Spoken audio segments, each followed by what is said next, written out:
Chapter 61. Chun Qingchuan laughed loudly and said, "Do you think I will lose?" Chun Qingchuan naturally felt that he wouldn't lose, because his experience and confidence made him look down on Tang E from the bottom of his heart. Song Qin smiled and said, "Uncle Chun, since it's a bet, there must be a winner and a loser. Let's talk about it in advance.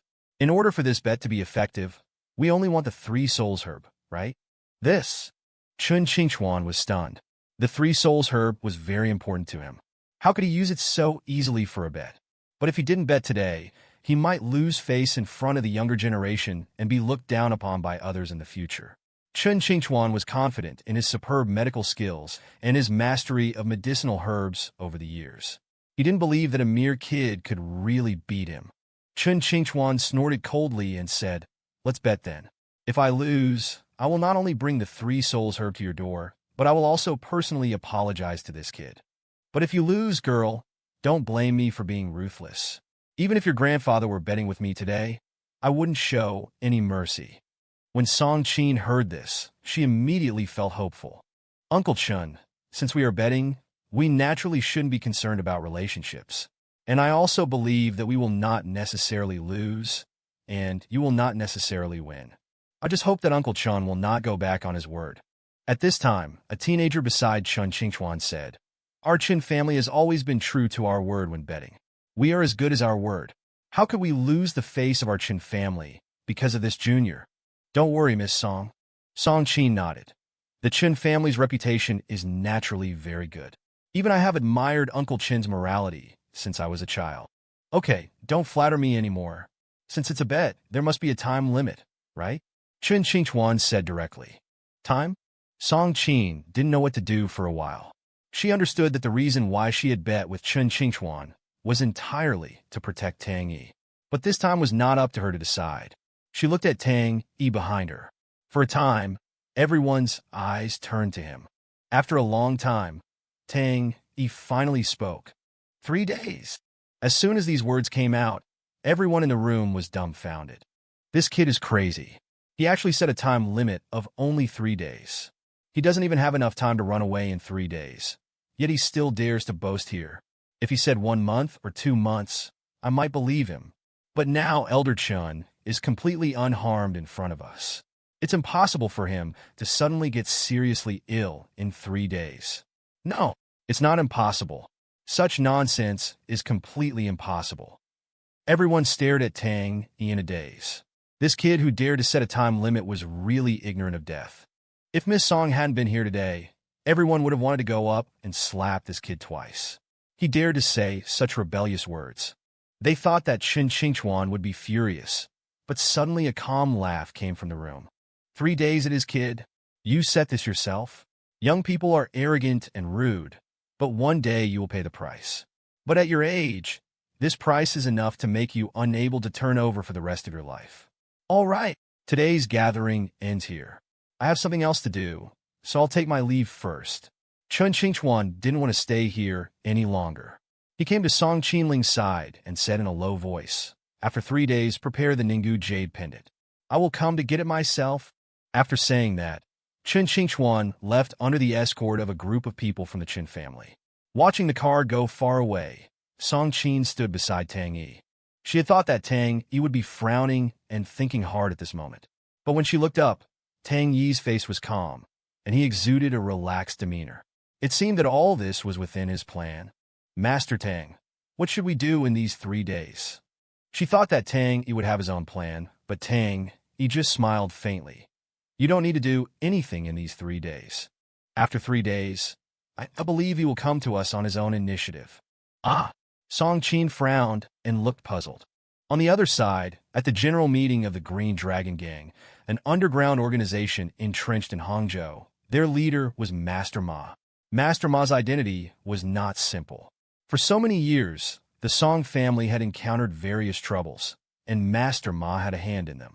He even arranged for assassins and poisoned them. Master Ma was involved in all of this. He wholeheartedly wanted to destroy the Song family, eliminate this largest family in Hangzhou, and then replace it. Unfortunately, he repeatedly made moves, but they were all disrupted by Tang Yi's appearance. In the gang hall, A man wearing sunglasses and a suit knelt quickly in front of a luxurious chair. He didn't dare to look up and trembled all over, until the man lying on the chair shook the red wine glass in his hand and touched his bald head. He said, "What's the matter? So flustered?" The younger brother's face was pale. "Boss, something bad happened. Just now, news came that the Song family's second young master has been killed, and even their father and son did not survive." The room suddenly became cold, and only the sound of the man's glass could be heard. Bang! In an instant, the glass in the man's hand was instantly crushed. The man with a big gold tooth embedded in his mouth cursed angrily. "Trash. They're all a bunch of trash. They can't even handle such a small matter. It's really not a pity to die." At this time, another younger brother ran in. His face was even more panicked than the previous one. "Big brother, something bad happened. Banker Wong seems to have had an accident. Just now, news came from the bank that Banker Wong was killed by a man named Tang Yi, and the death was extremely tragic." Master Ma stood up and looked angry. This banker Wong had always been a figure under Master Ma's command. This kid had repeatedly ruined his good deeds. It seemed that this time he had to take action personally. "Go and tell Banker Wong's elder brother. Tell Banker Wong's major brother about this matter. Tell him that his own brother was killed." "Yes." This Banker Wong was so arrogant because he had a major brother. The next day, outside the main gate of the Green Dragon Gang, stood a group of people dressed in green. Each of them had a fierce face and evil eyes. And standing at the front of this group was a man wearing a military leather coat and smoking a cigar. In Hangzhou, the largest and most powerful military force, the Tigerban Army, was commanded by Lieutenant Wang Hu. His influence extended throughout the city, his connections reaching into both the underworld, where he was close to Boss Ma of the Qinglong Gang, and the upper echelons of society, where he maintained ties with prominent families. A subordinate removed Wang Hu's greatcoat, revealing a scar that twitched on his face as Boss Ma approached and led him into the hall. Without preamble, Wang Hu slammed his foot on the table. "Who killed my brother?" he roared. "I'll grind his bones to dust and slaughter his entire family." Boss Ma described the incident, showing Wang Hu security footage from the bank. The video showed Gao Manyue, disheveled and distressed, leaving the bank after the attempted assault. "That bitch," Wang Hu snarled. "I'll skin her alive." "She's the CEO of the Gao family," Boss Ma said. "The man who killed your brother is likely connected to her. Arrest her and spread the word. The killer will come to you." "I don't need you to tell me what to do," Wang Hu snapped, storming out with his men. At the Gao residence, a small party was underway to celebrate a recently secured business deal. Han Anfei was among the guests. "Young Master Han," Gao Manyue said, raising her glass, "I'm so grateful for your help. If it weren't for you, I would have been, and we wouldn't have secured this deal. You've been so kind to me." She hesitated, unsure how to express her gratitude. Suddenly, soldiers burst in, guns drawn, throwing the party into chaos. They smashed bottles of expensive liquor. "Don't move," one yelled. Before anyone could react, Chun Lanxiang stepped forward. "How dare you? Who do you think you are, causing trouble at a Gao family event?" A soldier backhanded her, sending her sprawling to the floor, blood trickling from her mouth. "Mom!" Gao Manyue rushed to her side. "Who are you? What are you doing here?" A man in a military greatcoat stepped forward. "What am I doing? Your family killed my brother, and you're throwing a party? You should be running for your lives." The guests were stunned. Someone recognized the man. "Is that the Tigerban Army? What are they doing here? This doesn't look like a celebration." Panic spread through the room. The Tigerban Army held absolute power. Their wealth meant nothing. Wang Hu could ruin them with a single word. Wang Hu gestured to a soldier, who grabbed Chun Lanxiang by the hair and dragged her to Wang Hu's feet. "Who gave you the guts to touch my brother?" he snarled. Chun Lanxiang screamed, the pain from her scalp shooting through her head. Gao Qingbin pushed the soldier away. "Do you even know who's here? You dare cause trouble at the Gao residence? We have a partnership with the Han family. You're disrespecting young Master Han." He rushed to Han Anfei's side. "Young Master Han, this is a joyous occasion for our families. Get rid of these pests." Han Anfei's face paled. He cursed Gao Qingbin's stupidity. This was Wang Hu, the commander of the Tigerban Army. The Han family's influence was nothing compared to his. One word from him, and they'd be dead. He bowed obsequiously. Lieutenant Wang, I'm just a guest here. This has nothing to do with the Han family. Please excuse me. He turned to leave. He's running away? The guests were stunned, especially Gao Manyue. Young Master Han? She asked, bewildered. He straightened up. Let's be honest, Miss Gao. Everything I did for you was a lie. I didn't ask the Song family to help you. I didn't save you at the bank. I just wanted to sleep with you. I can't help you now. You offended Lieutenant Wang. Your family is finished in Hangzhou. There's no need to pretend anymore. Everyone was speechless. Gao Manyue stared at him, tears streaming down her face. She trusted him, even thought he was worthy of her. It had all been a lie, built on Tang Yi's repeated acts of saving her. She thought of the times she'd misjudged Tang Yi, the disappointment she'd felt, the contempt she'd shown him. He'd done so much for her, and she'd scorned him. Ah, she whispered, her eyes filled with regret, wishing she could disappear. Wang, who had no time for their drama. Tie them up. Take them away, he ordered. Chapter 62. Lieutenant Wang, wait. Han Anfei called out, hurrying after him. I know who killed your brother. Let me go, and I'll tell you. He was willing to betray Tang E to save his own skin. Tang E was nothing to him, an enemy. Even, it wasn't worth jeopardizing his relationship with Wang Hu. This was a win-win. He'd get rid of Tang E and save himself. You're bargaining with me? Wang Hu sneered. You're nothing. I can kill you without a second thought. But the killer of my brother, that's what I care about. Lieutenant Wang, I know I'm insignificant, but what good will killing me do? How about this? Han Anfei knelt, whispering in Wang Hu's ear. A cruel smile spread across Wang Hu's face. He gestured to his men, who took up positions around the room. Han Anfei, a sinister grin on his face, approached Gao Manyue. Call that loser Tang E, he ordered. He was showing his true colors now, all pretense of friendship gone. No, Gao Manyue spat, refusing to take his outstretched phone. She'd seen through his facade. You bitch! Han Anfei exploded. You're not the Gao family CEO anymore. You offended Lieutenant Wang. I wouldn't take you even if you begged.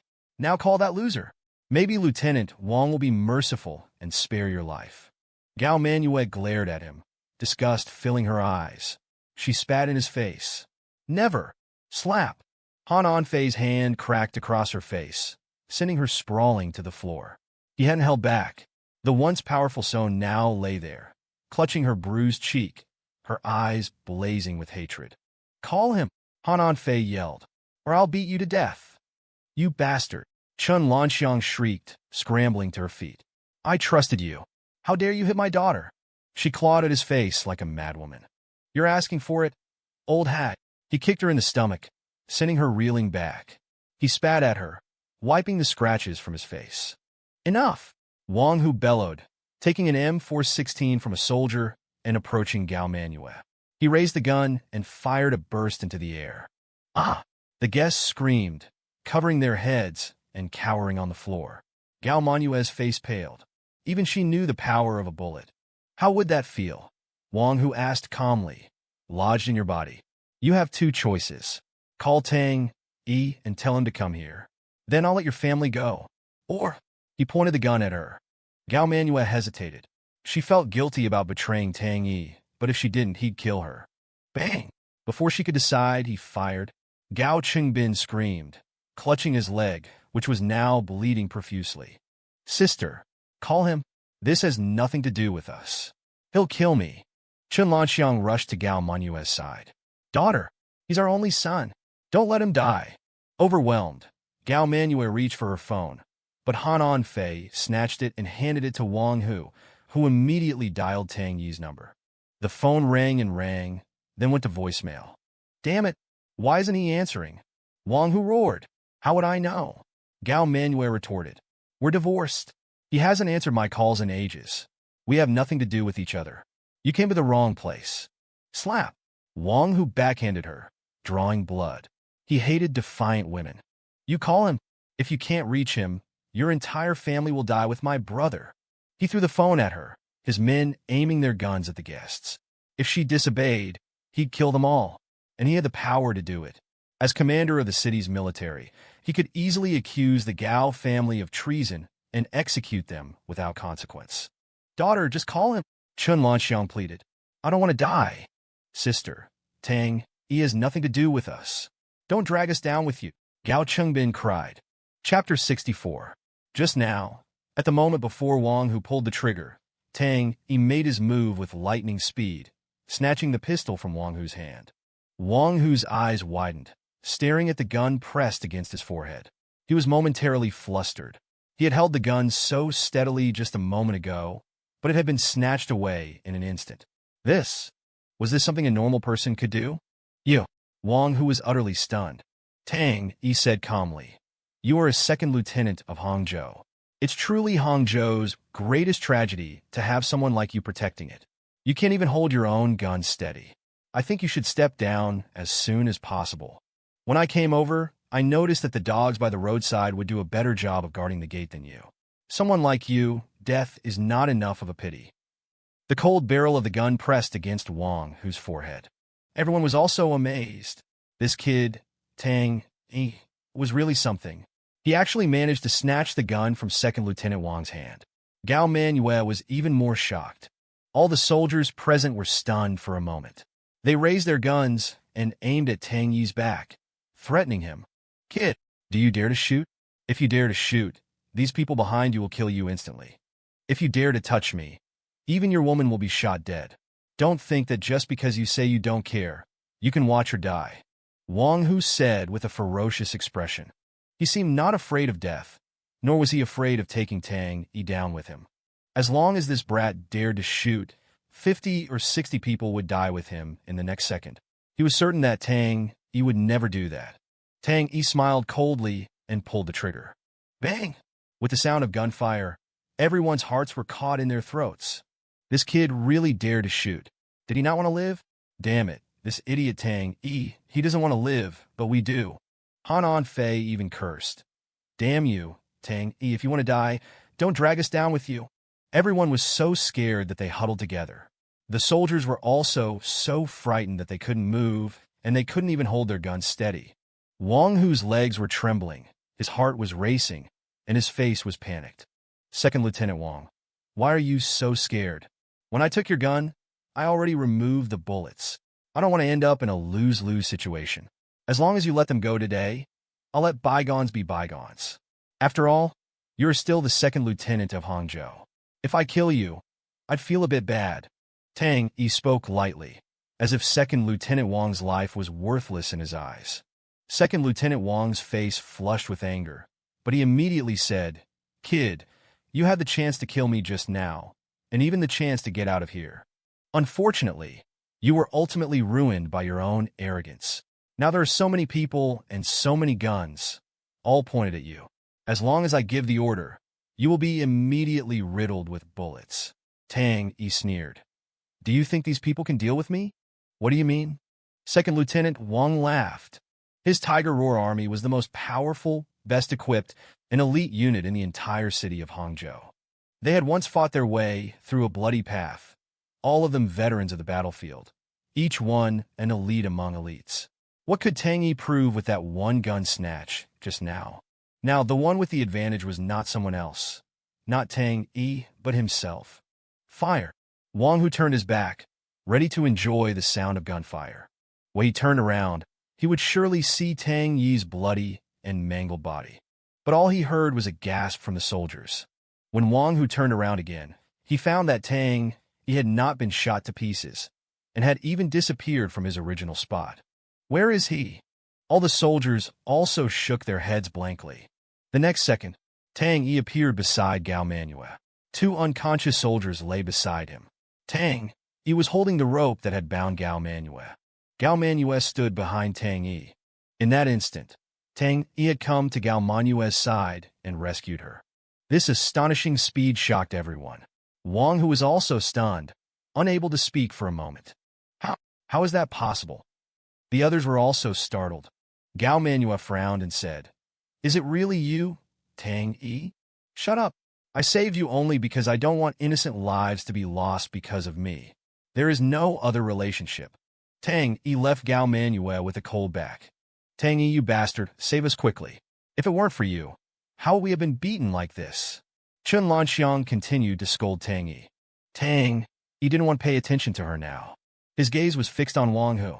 Soldiers were constantly approaching him, but they didn't dare to come forward easily because they had witnessed Tang Yi's speed, and everyone had a good idea. This person was definitely not simple. What are you afraid of? We have guns. I don't believe we can't deal with him. A man with no weapons. Everyone fire. But as soon as his voice fell, Tang E, with lightning speed, came to the front of the crowd, and with just a raise of his arms, knocked all the guns to the ground. And these guns were all broken in two, no longer usable. Wah! What? He broke the guns? Is this something a human can do? No. What the hell is going on?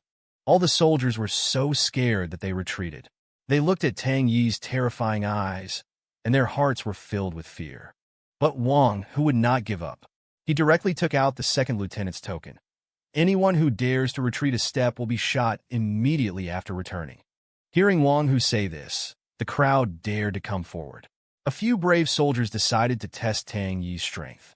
But as soon as they got to Tang Yi and threw a punch, he easily dodged it, and with less than half his strength, he sent them flying. Seeing someone go up, the rest of the soldiers also swarmed forward. More than 50 soldiers. Each of them had received elite training. Moreover, they were all veterans who had dared to fight and kill on the battlefield, having crawled through the hail of bullets. Each of them had physical and mental qualities that were hundreds of times stronger than ordinary people. But, under Tang Yi's fists, they all turned into straw bags. Just one punch to their bodies felt like they were being crushed. Chapter 65. With a few swift moves, Tang Yi took down the remaining men. Holding one unconscious thug, he approached Wang Hu, who stared in disbelief. This wasn't how it was supposed to go. This guy had single-handedly defeated over 50 of his men. Tang Yi casually tossed the unconscious man at Wang Hu's feet. He rolled over, lifeless. That's it, Tang Yi scoffed, dusting off his hands. The Hangzhou Tigerman army is nothing special. Wang Hu was enraged. How dare this nobody insult his elite force? You dare mock my army, he roared. Tang Yi's disdain was palpable, even from 10 meters away. Dealing with this scum was beneath him. He flexed his numb hands. I've never even considered your army, let alone mocked it. I'll give you a chance. Call in all your men, all your weapons. Let's get this over with. I'll wipe out your entire operation in one go. Wang Hu's anger vanished, replaced by stunned disbelief. Then he burst into laughter. This was like a cornered animal returning to taunt the hunter, asking if his gun was loaded. But the hunter didn't just have a gun. He had an arsenal, artillery, even planes and tanks, all at his disposal. One call, and this fool would be obliterated. The Gao family watched in stunned silence. Why wasn't he running? If they were him, they'd be fleeing for their lives. He clearly didn't understand. Wang Hu hadn't even begun to fight. Wang Hu grabbed his radio. Get everyone here. Now! I'll show this kid what real power looks like. Such a naive fool. The guests lowered their heads, afraid to speak. Chun Lanxiang crawled forward, weeping. Lieutenant Wang, he's here. Please let us go. It has nothing to do with us. The others looked at Wang Hu pleadingly. He'd promised to let them go if they brought Tang Yi. A cruel smile spread across Wang Hu's face. He glanced at them coldly. Did I say that? You're all going to die here, to appease my brother's soul. Especially you. He pointed at Tang Yi. Everyone was stunned. Chun Lanxiang collapsed, her face ashen. That bastard Tang Yi. He's ruined us. Suddenly, the roar of helicopter blades filled the air. 6 helicopters appeared, circling overhead. Dozens of military vehicles crashed through the gates, skidding to a halt in the courtyard. Soldiers poured out, armed with advanced weaponry. Thompson submachine guns, helmets, body armor, combat boots, sunglasses, and grenades. They surrounded the house. As the guests cowered in terror, the wine in their glasses rippled. The ground trembled. A rumbling sound grew louder. 3 tanks appeared, their cannons aimed at the villa. Scared now, Wang Hu sneered, unable to contain his glee. With this kind of firepower, he was invincible. The Gao family closed their eyes, waiting for death. Wang Hu had never deployed such force. He was intent on a massacre. We're doomed.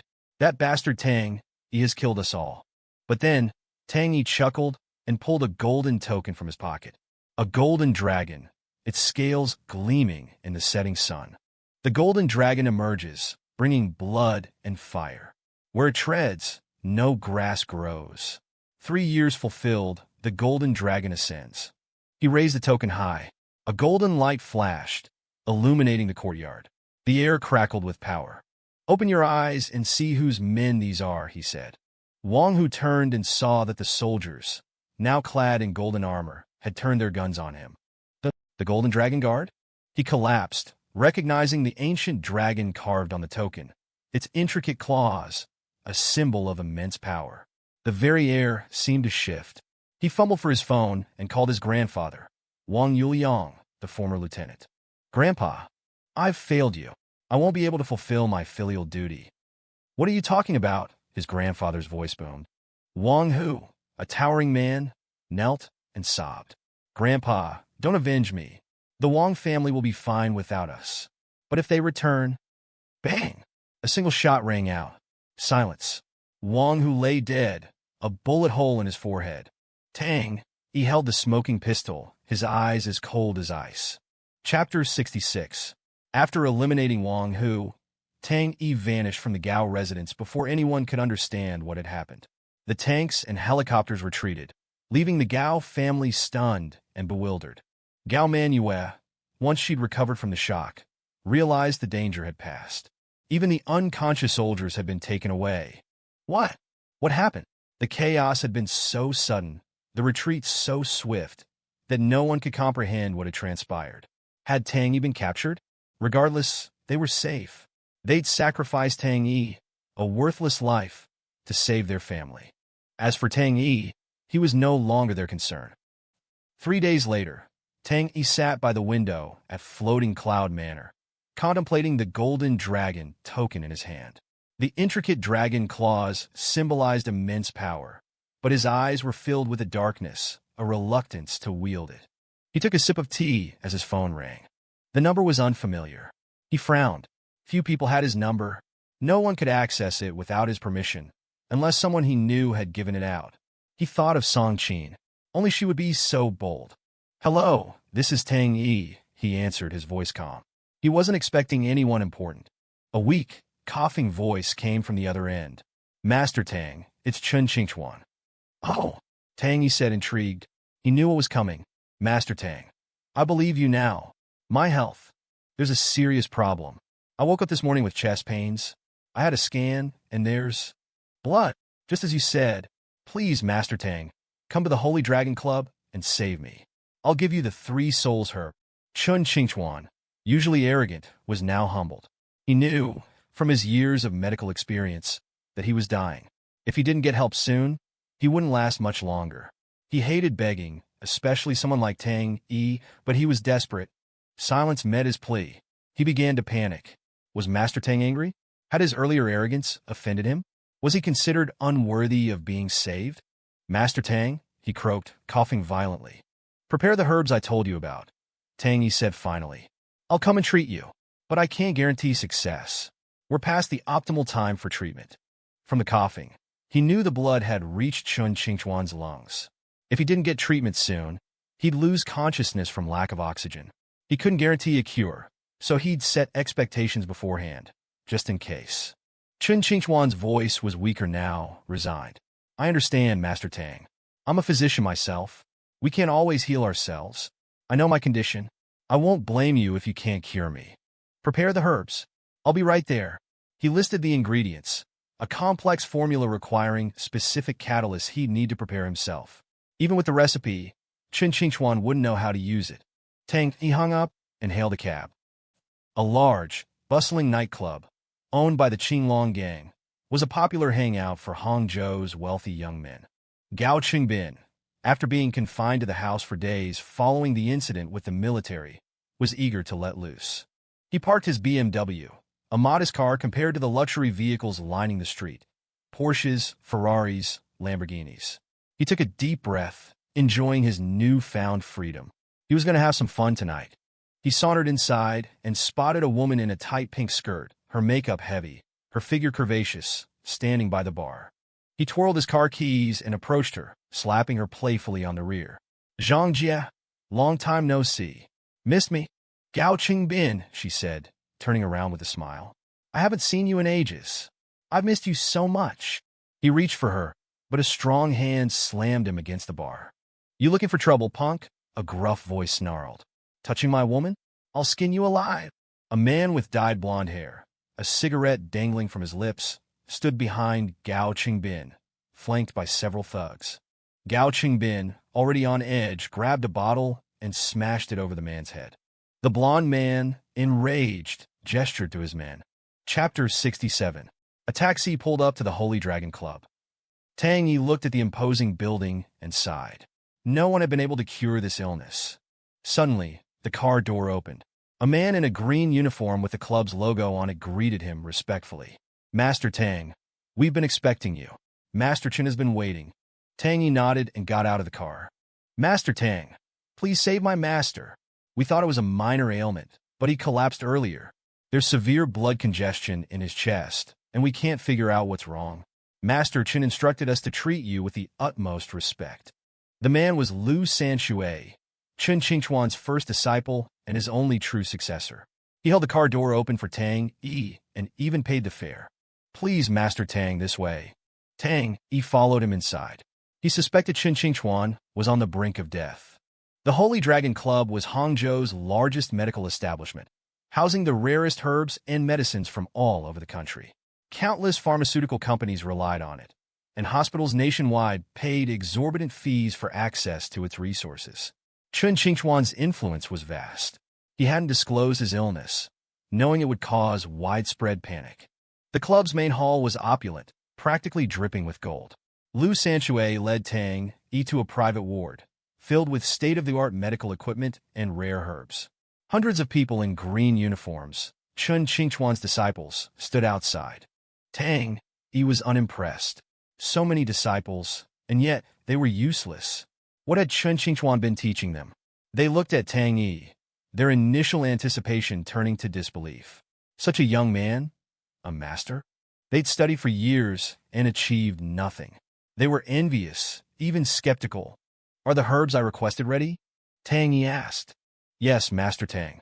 Everything is prepared, Lu Sanxue replied. Tang E nodded and entered the ward. The disciples scoffed. They'd seen the herbs. Cheap, common ingredients. Could these save a life? They were eager to see him fail. If he couldn't cure their master, the Holy Dragon Club would crush him. Wait, a voice called out. All eyes turned to a man with a stern face and a deep scar, Chen Qingchuan's second disciple, Chen Daowei. He glared at Tang E. Brother, he said to Lu Sanxue, you brought this boy to treat master? Even if you agree, the rest of us don't.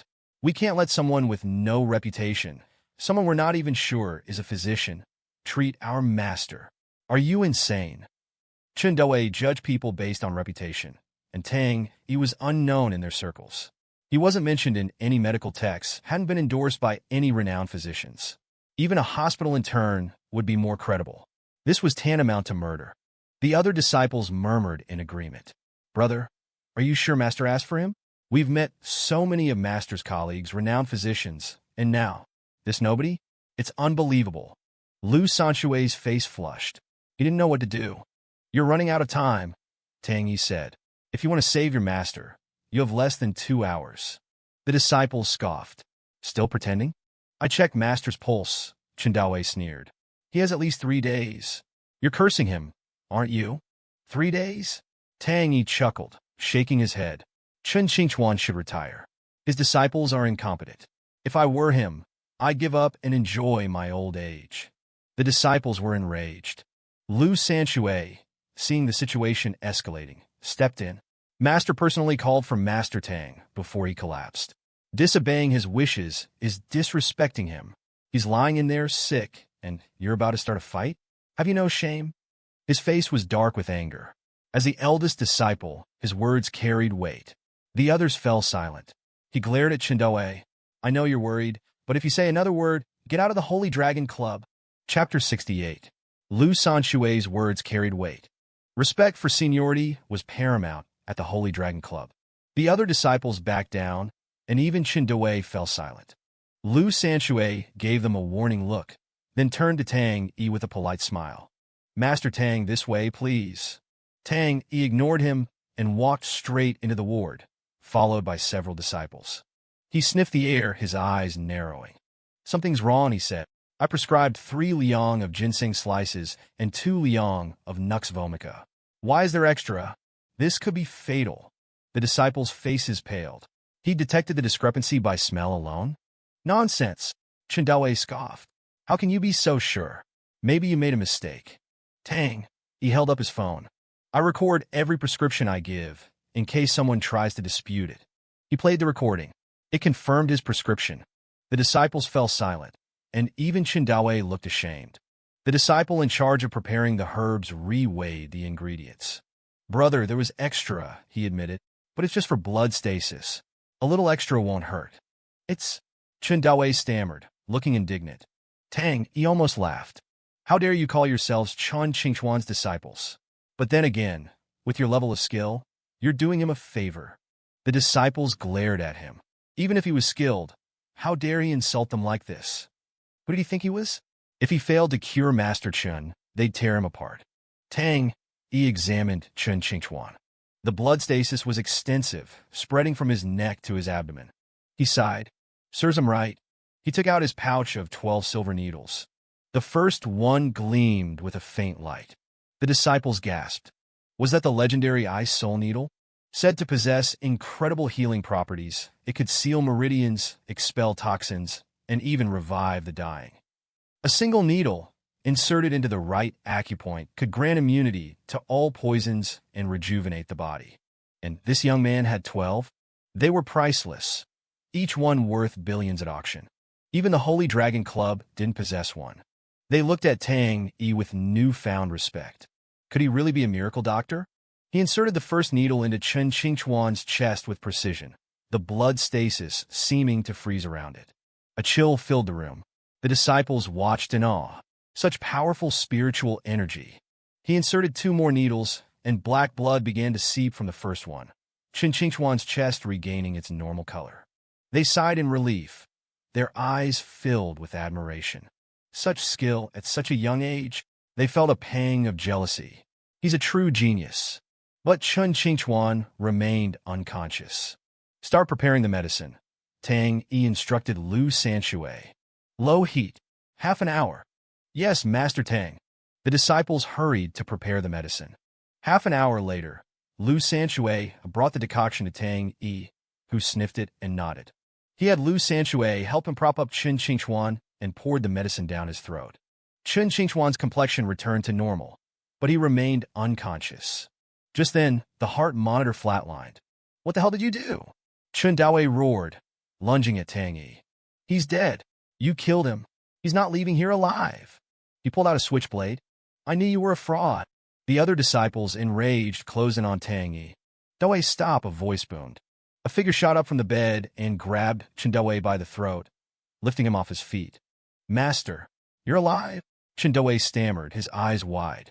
Chen Qingchuan tossed him aside. I'm alive thanks to Master Tang. Chapter 69. Master Tang. Chen Qingchuan said, Thank you for saving my life. I feel completely rejuvenated. How did you do it? He was more interested in Tang Yi's methods than his own recovery. If he could learn these techniques, he could further refine his skills and elevate his status. Tang Yi walked over and, with a flick of his wrist, retrieved the 3 ice soul needles. He placed them in his pouch. It was nothing. We all have our own methods. Intrigued by Tang Yi's modesty, Chen Qingchuan asked, What is your specialty, Master Tang? What area of medicine are you most proficient in? I dabble in a bit of everything. I wouldn't say I specialize in anything. Tang Yi replied with a faint smile. Chen Qingchuan realized that Tang Yi was not only incredibly skilled, but also remarkably humble. He possessed a level of integrity and medical ethics Chen Qingchuan had rarely encountered. He was finally understanding the meaning of the saying, hidden dragons and crouching tigers exist among the common people. He'd underestimated this young man. Sanxue, he said, bring me the 3 souls herb.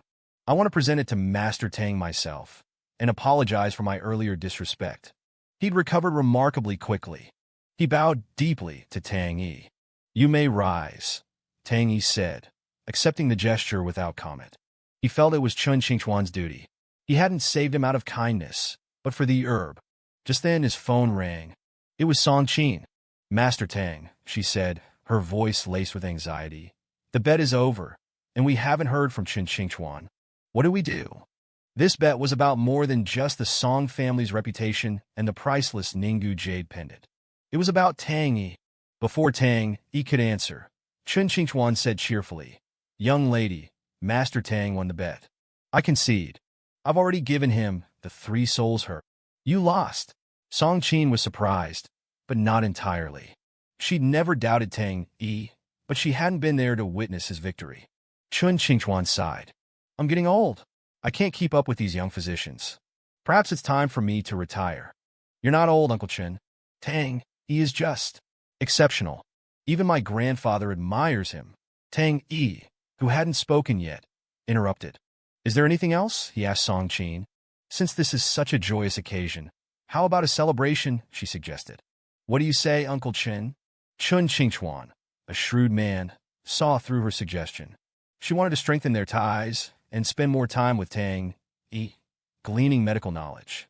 "It was a good deal. I'm certainly amenable. What about you, Master Tang?" He looked at Tang Yi, but saw no enthusiasm, no desire to participate. Song Qin quickly intervened. "Uncle Chen, you wouldn't know, but Master Tang, despite his skills and power, is shy around strangers. He's not comfortable in places like KTVs or nightclubs." Chen Qingchuan was surprised. "Master Tang, with your abilities, you shouldn't have such concerns. A man of your stature should be renowned, not afraid of strangers." Tang Yi saw through her ploy. She simply wanted to go out. He hadn't planned on it, but he had acquired the herb. A little celebration wouldn't hurt. "Don't listen to her," he said. "Who's afraid?" Song Qin's voice lit up. "So you'll come?" "Yes." Chen Qingchuan beamed. "Sanshui, call our nightclub. Reserve a room. We're going now." Lu Sanshui made the call and returned quickly. "Master, the room is booked. They're clearing it out now. You won't be disturbed."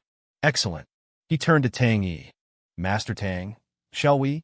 Tang Yi, holding the box containing the 3 souls herb, followed Chen Qingchuan and the others out of the ward.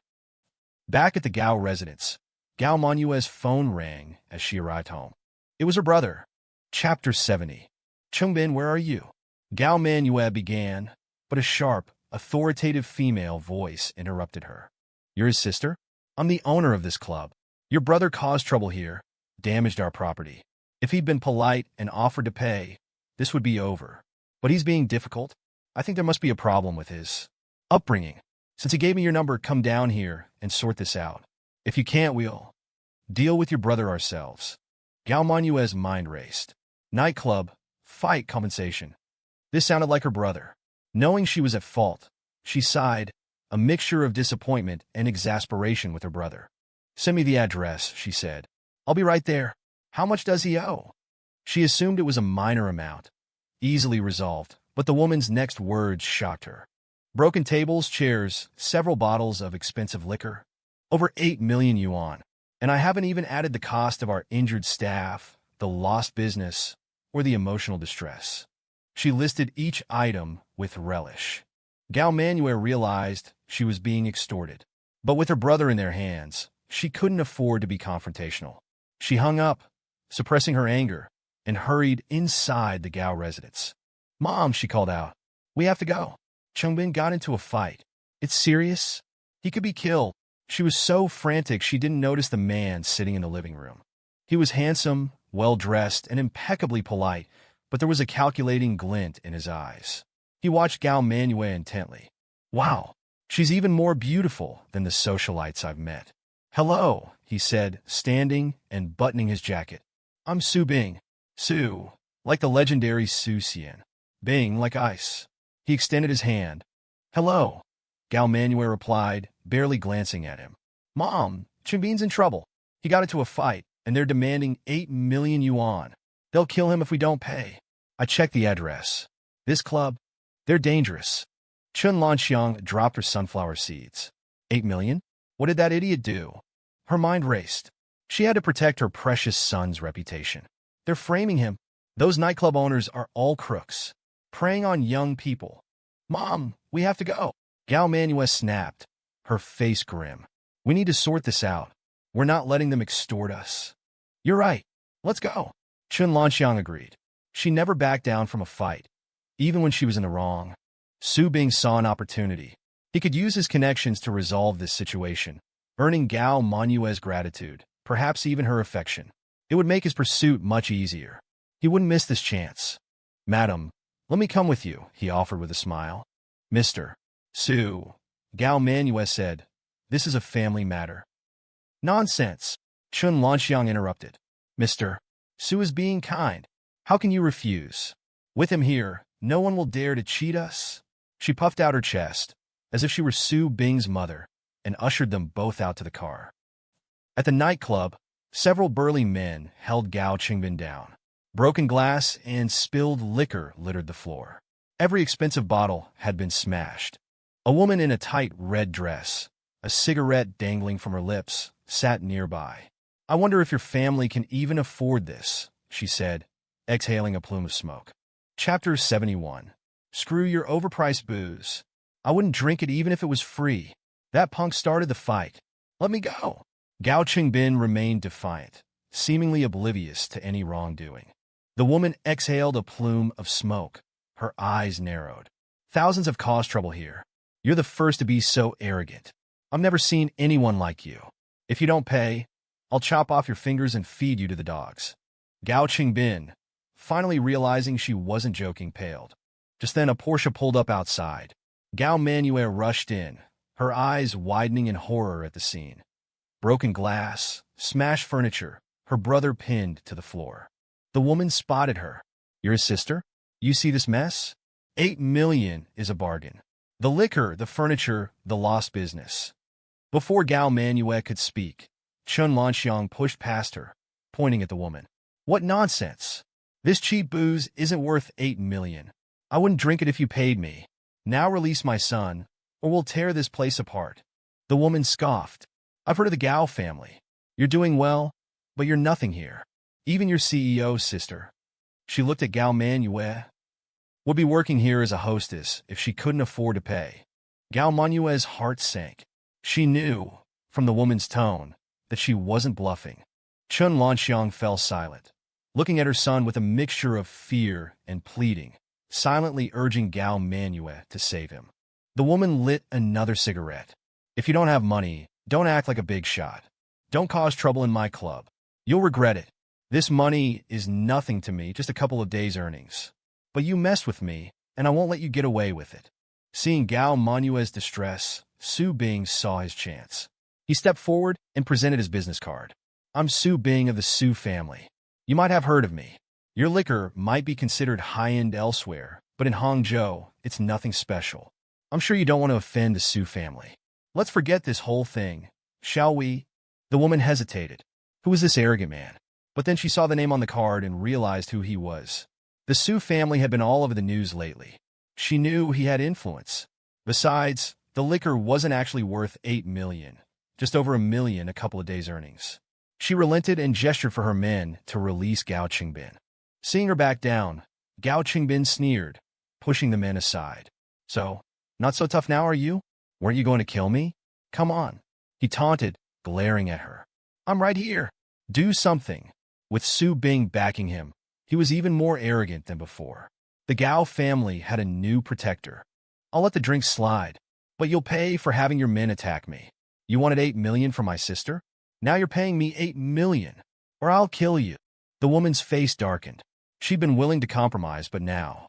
Suddenly, a booming voice echoed through the club. Who's causing trouble in my establishment? I'll teach you a lesson. A bald, heavily built man with a dragon tattoo on his head and a gold tooth in his mouth strode in, a cigar clenched between his teeth, followed by dozens of thugs. Snake boss, the woman cried, rushing to his side and clinging to his arm. Look what they did to my club. I don't even know how to entertain you now. He ignored her, glancing at the business card in her hand. The Su family? You think that name means anything here? Get lost, now, or my men will teach you a lesson. Su Bing froze, recognizing the man. Chapter 72. Screw you. Gao Qingbin spat. Your cheap booze isn't worth 8 million. I wouldn't drink it if you paid me. That punk started the fight. This has nothing to do with me. Let me go. He seemed oblivious to any wrongdoing. The woman narrowed her eyes, exhaling a plume of smoke. Thousands have caused trouble here. You're the first to be so arrogant. If you don't pay, I'll chop off your fingers and feed you to the dogs. Gao Chengbin finally realized she was serious. A Porsche pulled up. Gao Manyue rushed in, horrified by the scene. Broken glass, smashed furniture, her brother pinned to the floor. The woman spotted her. You're his sister? 8 million is a bargain. Nonsense, Chun Lanxiang yelled, pushing past her daughter. This cheap wine isn't worth 8 million.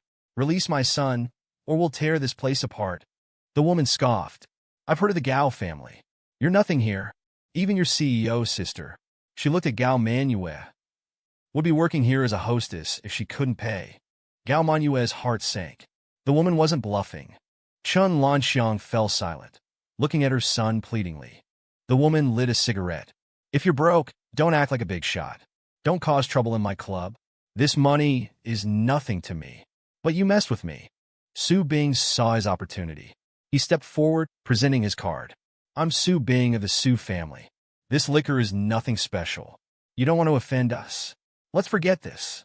The woman hesitated, then took the card, her eyes widening. This was the Su family, recently prominent in the news. She relented and released Gao Chengbin. He sneered, pushing the men aside. Not so tough now? Weren't you going to kill me? Come on, he taunted. I'm right here. With Su Bing backing me, you're nothing. I'm not paying for the drinks. And you're paying me 8 million for this. The woman's face darkened. Who's causing trouble here?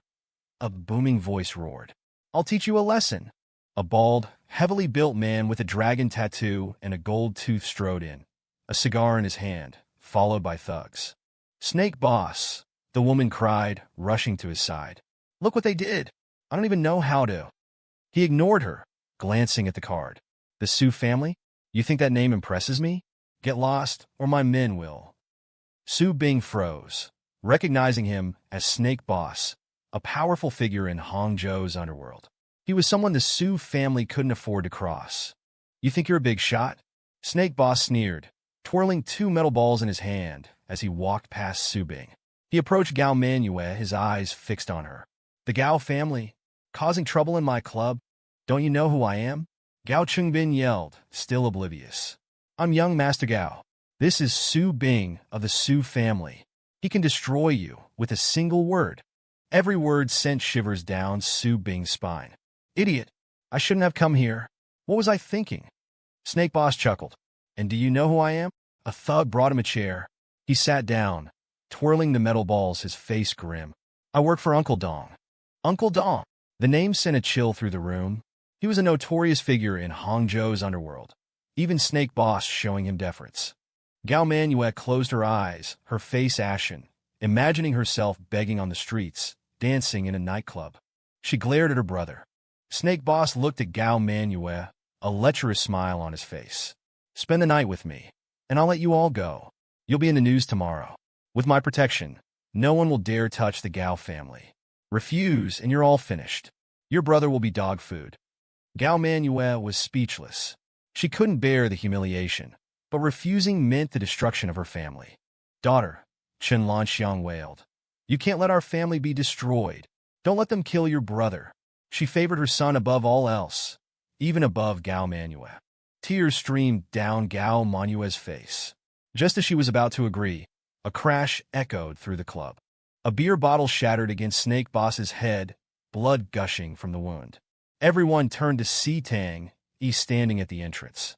Snake Boss lay groaning on the floor. His thugs started towards him, but Tang E was faster. He grabbed Snake Boss by the collar, a knife pressed to his throat. The guests gasped. Gao Manyue, her despair replaced by terror, watched in horror. Tang E, you bastard! Let him go! Chun Lanxiang shrieked. Things were bad enough already. If he killed Snake Boss, they were all dead. But Tang E didn't release him. You punk! You dare attack me? Do you know who I am? Snake Boss roared, enraged. He'd never been humiliated like this. Tang E tightened his grip, cutting off his air supply. I don't care who you are. You're going to die. His eyes flashed with murderous intent, and the guests shrank back in fear. Only Gao Manyue reacted. She rushed forward and grabbed his arm. Tang E, stop. Do you know what this will do to our family? You're trying to get revenge, aren't you? If you kill him, his men will slaughter us all. I won't let you use this as an excuse to destroy us. Chapter 73. Screw that. Your crappy booze isn't worth 8 million. I wouldn't drink it if it was free. That punk started the fight. Let me go. Gao Qingbin still hadn't grasped the severity of the situation. The woman exhaled a plume of smoke. You're the most arrogant troublemaker I've ever met. If you don't pay, I'll feed you to the dogs. A Porsche pulled up outside. Gao Manyue rushed in, horrified by the scene. Broken glass, smashed furniture, her brother being manhandled. You're his sister? 8 million is being generous, the woman said. Nonsense, Chun Lanxiang yelled. This cheap wine isn't worth 8 million. Release my son, or we'll tear this place down. The woman scoffed. I've heard of the Gao family. You're nothing here. Even your CEO's sister would be working here if she couldn't pay. Gao Manyue's heart sank. This was serious. Chun Lanxiang fell silent, looking pleadingly at her son and then at Gao Manyue. The woman lit a cigarette. If you're broke, don't act tough. This money is nothing to me, just a few days' earnings. But you cross me. Su Bing stepped forward, presenting his card. I'm Su Bing. This liquor is overpriced. You don't want to offend the Su family. Let's forget this. The woman hesitated, then took the card, her eyes widening in recognition. She knew he had some influence. Fine, she said, gesturing for her men to release Gao Qingbin. He sneered, pushing the men aside. Not so tough now. Weren't you going to kill me? Come on, I'm right here. With the Su family backing me, you're nothing. Now you pay me 8 million. The woman's face darkened. Who's causing trouble here? A booming voice roared. I'll teach you a lesson. A bald, heavily built man with a dragon tattoo and a gold tooth strode in, followed by dozens of thugs. Snake boss, the woman cried, rushing to him. Look what they did. I don't know how. He ignored her, glancing at the card. The Su family? That name means nothing here. Get lost. Su Bing froze, recognizing Snake Boss, a powerful figure in Hangzhou's underworld. He was someone the Su family couldn't afford to cross. You think you're a big shot? Snake Boss sneered, walking past him and approaching Gao Manyue. The Gao family, causing trouble in my club? Don't you know who I am? Gao Qingbin yelled. I'm young Master Gao. This is Su Bing. He can destroy you. Su Bing cringed. Idiot. Why did I come here? Snake Boss chuckled. And who am I? I work for Uncle Dong. The name sent a chill through the room. Uncle Dong was notorious. Gao Manyue closed her eyes, despairing. Snake Boss leered at her. Spend the night with me, and I'll let you all go. You'll even get my protection. Refuse, and your family is finished. Gao Manyue was speechless, torn between saving her family and her own dignity. Daughter, Chun Lanxiang wailed. You can't let us be destroyed. Tears welled in Gao Manyue's eyes. Crash! A beer bottle shattered against Snake Boss's head. Tang E stood at the entrance. Snake Boss crumpled to the floor. His men moved towards Tang E, but he grabbed Snake Boss, a knife at his throat. Gao Manyue gasped. Tang E, you bastard! Let him go! Chun Lanxiang shrieked. But Tang E didn't release him. You punk! Do you know who I am? Snake Boss roared. Tang E tightened his grip. I don't care. You're going to die. Tang E, enraged by Snake Boss's words, ignored Gao Manyue. He wanted to kill him, but as she grabbed his arm, pulling the knife away, a familiar sensation coursed through him, a memory of their time together. Snake Boss, shielded by his men, pointed at Tang E. You little punk! You dare attack me? Do you know who I am? He was humiliated. Everyone who'd witnessed this would die. Get them, chop them up, and feed them to the dogs. His men pulled out knives and lunged. Before Gao Manyue could react, Chun Lanxiang and Gao Qingbin were pinned down, knives at their throats. Gao Manyue's eyes widened in terror. A stretch limousine pulled up. Song Qin stepped out, followed by a well-dressed bald man. They entered the club just as Snake Boss was about to give the order. He froze, recognizing the man. He rarely appeared in public. This meant serious trouble. Snake Boss rushed over, bowing and scraping. Uncle Dong, what brings you here? Do I need to report to you? Uncle Dong said coldly, glancing at him. Uncle Dong, Snake Boss said quickly. I was just dealing with some punks who trash your club. They even brought the Gao and Su families for backup. But they're nothing compared to you, so I was about to. Uncle Dong ignored him, turning to Song Qin. What is it, child? Why do you care about a bar fight? The Song family can handle this easily. Snake Boss finally noticed Song Qin. He didn't care about the Song family. They were just business people. Song Qin whispered something in Uncle Dong's ear. His face hardened, and he walked towards Tang E. Snake Boss smiled, assuming Uncle Dong was going to defend his honor and punish Tang E. He couldn't wait to see that punk get what he deserved. Chun Lanxiang and her family were resigned to their fate. If Gao Manyue had just slept with Snake Boss. But now, this man, clearly far more powerful. It was over for the Gao family. Uncle Dong gestured for Snake Boss to approach. Snake Boss swaggered over, anticipating an apology from Tang E. Uncle Dong. He began, but then, slap. Uncle Dong backhanded him, sending him stumbling. Despite his age, he was strong. A red mark bloomed on Snake Boss's face. Everyone stared, stunned. What was going on? Uncle Dong, what? Snake Boss stammered, clutching his face. This ends now, Uncle Dong said coldly, glaring at him. No more trouble. The unspoken message was clear. Get out. Snake Boss didn't dare argue. He quickly left with his men, followed by the confused club owner. Get out, Uncle Dong said to the Gao family. They were bewildered but terrified. They hurried out, grateful to be alive. Uncle Dong turned to Tang E and gestured towards a private room. Mr. Tang, a word, please. Tang E, confused by his politeness, glanced at Song Qin, who gave him a knowing look. She'd arranged this. Outside, Chun Lanxiang and her family were equally confused. Why had Uncle Dong let them go? Had Tang E done something? Daughter, don't be ridiculous. He nearly got us killed, Chun Lanxiang insisted. Just then, they saw Tang E leaving the club, laughing with Song Qin. Gao Manyue felt a pang of jealousy. That freeloader, he's using the Song family. Without them, he'd be dead. Chapter 74. A taxi dropped Tang E off at the Holy Dragon Club. He looked at the imposing building and thought, no one has been able to cure this. Suddenly, the door opened. A man in a club uniform greeted him respectfully. Master Tang, we've been expecting you. Tang E nodded and got out. Master Tang, please save our master. We thought it was a minor illness, but he collapsed. Severe blood congestion. We've tried everything. Master Qin instructed us to treat you with utmost respect. It was Lu Sanxue, Chun Qingchuan's top disciple. Take me to him, Tang Yi said. Inside the opulent building, Lu Sanxue led him to a private ward filled with expensive equipment and rare herbs. Hundreds of disciples in club uniforms stood outside. Tang Yi was unimpressed. So many disciples, yet useless. Are the herbs I requested ready? He asked. Yes, Master Tang, Lu Sanxue replied. Tang Yi entered the ward. The disciples scoffed. They'd seen the herbs, cheap common ingredients. Wait, a voice said. A man with a scar on his face, Chun Dawei, Chun Qingchuan's second disciple, stepped forward. Brother, you're letting him treat Master? We don't even know if he's a real physician. Are you insane? He valued reputation, and Tang Yi was unknown. Brother, are you sure this is who Master wanted? Another disciple asked. Lu Sanxue's face flushed. Master personally requested him. If you disobey, you're disrespecting him. The disciples fell silent.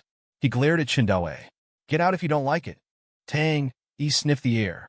Something's wrong. I prescribed 3 liang of ginseng, 2 of nux vomica. Why is there extra? This is dangerous. The disciples paled. He could tell by smell? Nonsense. Chindawe scoffed. I have a recording, Tang Yi said, playing it. It confirmed his prescription. The disciples were silenced. The herbs were remeasured. There was extra, a disciple admitted. But it's just for blood stasis. Tang Yi almost laughed. How dare you call yourselves his disciples? You're an embarrassment. They glared at him. Tang Yi examined Chun Qingchuan. The blood stasis was extensive. He sighed. He took out his silver needles. The first one gleamed. The eye soul needle? The disciples thought, awestruck. It was legendary, possessing incredible healing powers. And he had 12?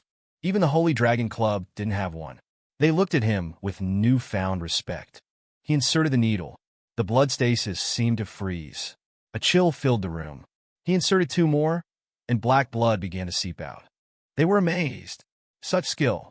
But Chen Qingchuan remained unconscious. Prepare the medicine, Tang Yi instructed. Low heat. Half an hour. They obeyed. He administered the medicine. Chen Qingchuan's color returned, but he was still unconscious. Suddenly, the heart monitor flatlined. What did you do? Chen Dawei roared, pulling out a switchblade. You killed him. You're not leaving here alive. The other disciples closed in. Dawei, stop, a voice boomed. Chen Qingchuan sat up in bed, grabbing Chen Dawei by the throat. Master, you're alive. Thanks to Master Tang. Master Tang, thank you, Chen Qingchuan said. You've brought me back from the brink. What technique did you use? He was eager to learn. Tang, he retrieved the needles. It was nothing, he said. What is your specialty, Master Tang? I don't specialize.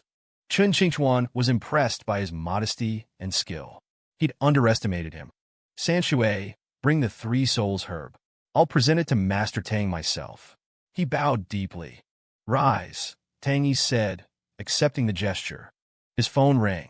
It was Song Qin. Master Tang, the bet is over. What do we do? You lost, she asked, surprised. Chen Qingchuan chuckled. I concede. I've given him the herb. You're not old, she said. Tang E is just exceptional. Is there anything else? Tang E asked. Let's celebrate. What do you say? Uncle Chen. He saw through her suggestion. I'd be delighted. What about you, Master Tang? Tang, he wasn't interested in parties. Song Qin quickly said, Uncle Chen, he's shy around strangers. He doesn't like crowded places. He was surprised. A man of your abilities? Tang Yi saw through her ploy. Who's afraid, he said. So you'll come? She asked, delighted. Yes. Chen Qingchuan beamed. Sanshui, reserve a room at our nightclub. It's done, Master. We cleared it out for you. Excellent. He turned to Tang Yi. Shall we? Tang Yi, holding the herb, followed him out. At the Gao residence, Gao Manyue's phone rang. It was her brother. Hangzhou's largest and most legitimate military force, the Tigerman Army, was commanded by Lieutenant Wang Hu. His influence was vast, extending to both the underworld and prominent families. Boss Ma greeted him and led him inside. Who killed my brother? Wang Hu roared. I'll destroy his entire family. Boss Ma showed him the security footage of Gao Manyue leaving the bank after the attempted assault. That bitch, Wang Hu snarled. I'll skin her alive. She's the Gao family CEO. The killer is likely connected to her. I know what to do. Wang Hu stormed out with his men. At the Gao residence, a small party was underway.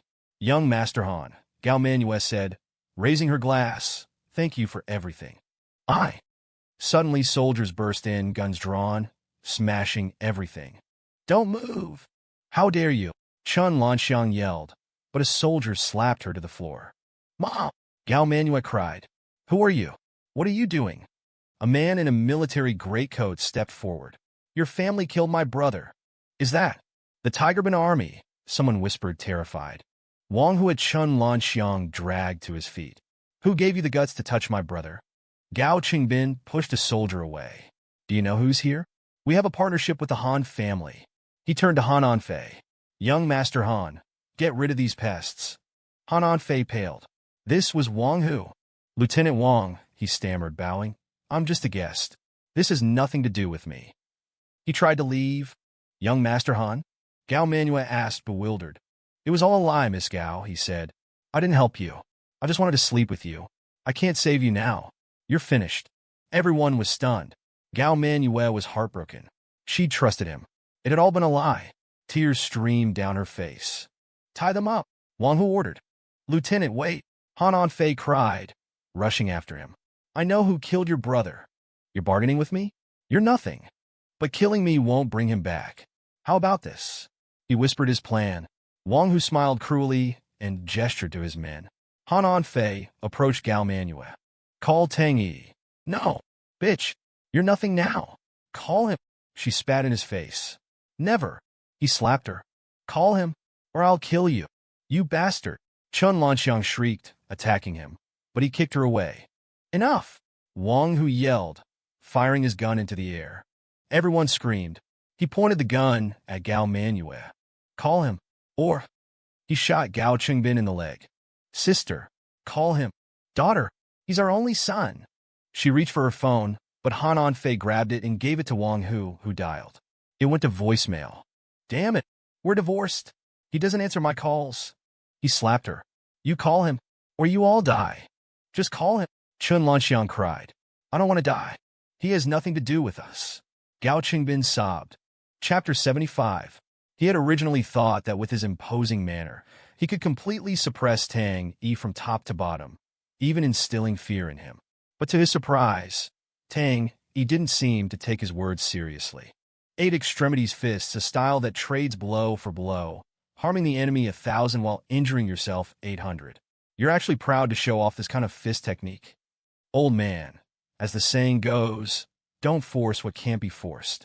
At your age, the realm of a minor grandmaster is indeed hard-won. If someone else at your age was still a minor grandmaster, I think they should be called a failure.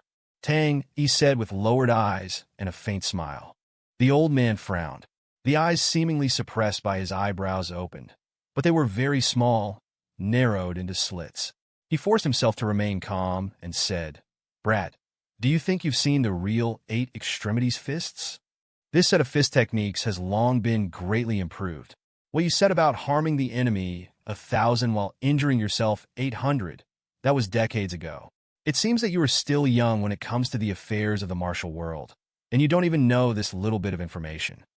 The old man's gaze towards Tang, he held 3 more parts coldness and 4 parts ridicule. What a pitiful young man. He must not have had a master to guide him. Otherwise, how could he not know that the 8 extremities fists had been improved? He should know that when the 8 extremities fist was changed back then, it was a sensation in the entire martial world. At that time, a grand banquet was held, inviting most of the elites in Hangzhou. How could this kid not know? Truly a childish and ridiculous fellow. I'm talking about the improved 8 extremities fists. If it hadn't been improved, you might have still had a chance to live, but you practiced the improved version. Originally, you could have lived to be 80, but it seems that if you continue to practice like this, you don't have much time left. Tang E said calmly, as if stating a very ordinary matter. His eyes seemed to see through everything, while the old man remained unconvinced. The old man snorted coldly. He spread his hands and immediately took a starting stance. Brat, today I'll show you the 8 extremities fist properly, so you can broaden your horizons. If you can see any clues, then I'll admire you and acknowledge that you have real skill.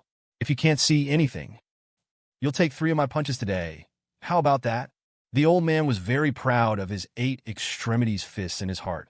His 8 extremities fists had reached perfection, and the only person who could see any flaws was the old man's master.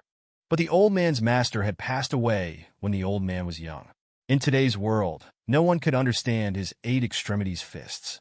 If he won, he could freely strike Tang E 3 times. Never mind whether Tang E could take 3 blows of this fist. He probably couldn't even take 1. Show me what you've got. I'd like to see the complete 8 extremities fists. Tang E took a step back. The old man sneered, truly ignorant of death. If he stopped now, the old man might have spared his life, but since he insisted on gambling with him, then don't blame him for being impolite. The old man spread his hands, his fists clenched. The veins on his arms swelled, and a powerful force gathered between his fists. The main requirements of the 8 extremities fists are ferocity and fierceness. Utmost rigidity and strength, fearless. Only attacking, not defending, no retreat. These are the main elements of the 8 extremities fists. And the 8 extremities fists has a total of hammer, strike, blast, shock, drop, throw, and lock. These main moves, each and every one, emphasize using force against force. The improved 8 extremities fists only added hook, shrink, and knead to these moves. These 3 moves use softness to overcome rigidity, violating the principles of 8 extremities fists, leading from the most basic stable practice to a deviant path. A martial art, primarily, is either extremely rigid and strong, or extremely lean and soft. Or it uses stillness to control movement, or slowness to control speed. But if you add lean and soft acupoints to a fierce and vigorous fist technique, it is nothing more than going against its origin, changing its path, and forcibly opening another road. It will inevitably backfire before long. And the old man in front of him also unreservedly demonstrated all the moves and routines of the changed 8 extremities fists. He even thought that Tang Yi, this young man, wouldn't understand even if he showed him everything. As the last move concluded, the old man retracted his stance and smiled, his mustache upturned. After seeing so much, he certainly wouldn't be able to discern anything. He would need to hold back some strength when he delivered the 3 punches later, so as not to kill this young man. Otherwise, how would he witness his future glory? "How was it, kid? Did you have your eyes open this time?" The old man said, raising an eyebrow. "It seems I wasn't wrong. If you continue to practice this 8 extremities fists, it will surely cost you your life." Tang Yi's eyes were even firmer than before. If he hadn't seen it, it would have been fine, but seeing it confirmed his belief that this 8 extremities fist would indeed cost him his life, and not in a while, but probably very soon. 8 extremities fists. Although you performed all those fist routines, you only grasped the form, but not the essence. This set of fist techniques was created during the Great Zhou dynasty. If I remember correctly, you are about the 39th generation to inherit it. That is to say, in these 39 generations, this set of fist techniques has undergone fundamental changes through generations of transmission. Perhaps only its name is the same as when it was created. The old man was stunned when he heard this. He instantly felt that he was talking nonsense. How could anyone be more familiar with 8 extremities fists than him? As the only disciple of the 8 extremities fists, he had a manual of the 8 extremities fists in his hand, and the meaning written inside was very clear. It was practiced exactly as he did. "Kid, don't talk nonsense if you don't understand. It's as if you know more about 8 extremities fists than I do. Then why aren't you the sole inheritor of 8 extremities fists, and I am?"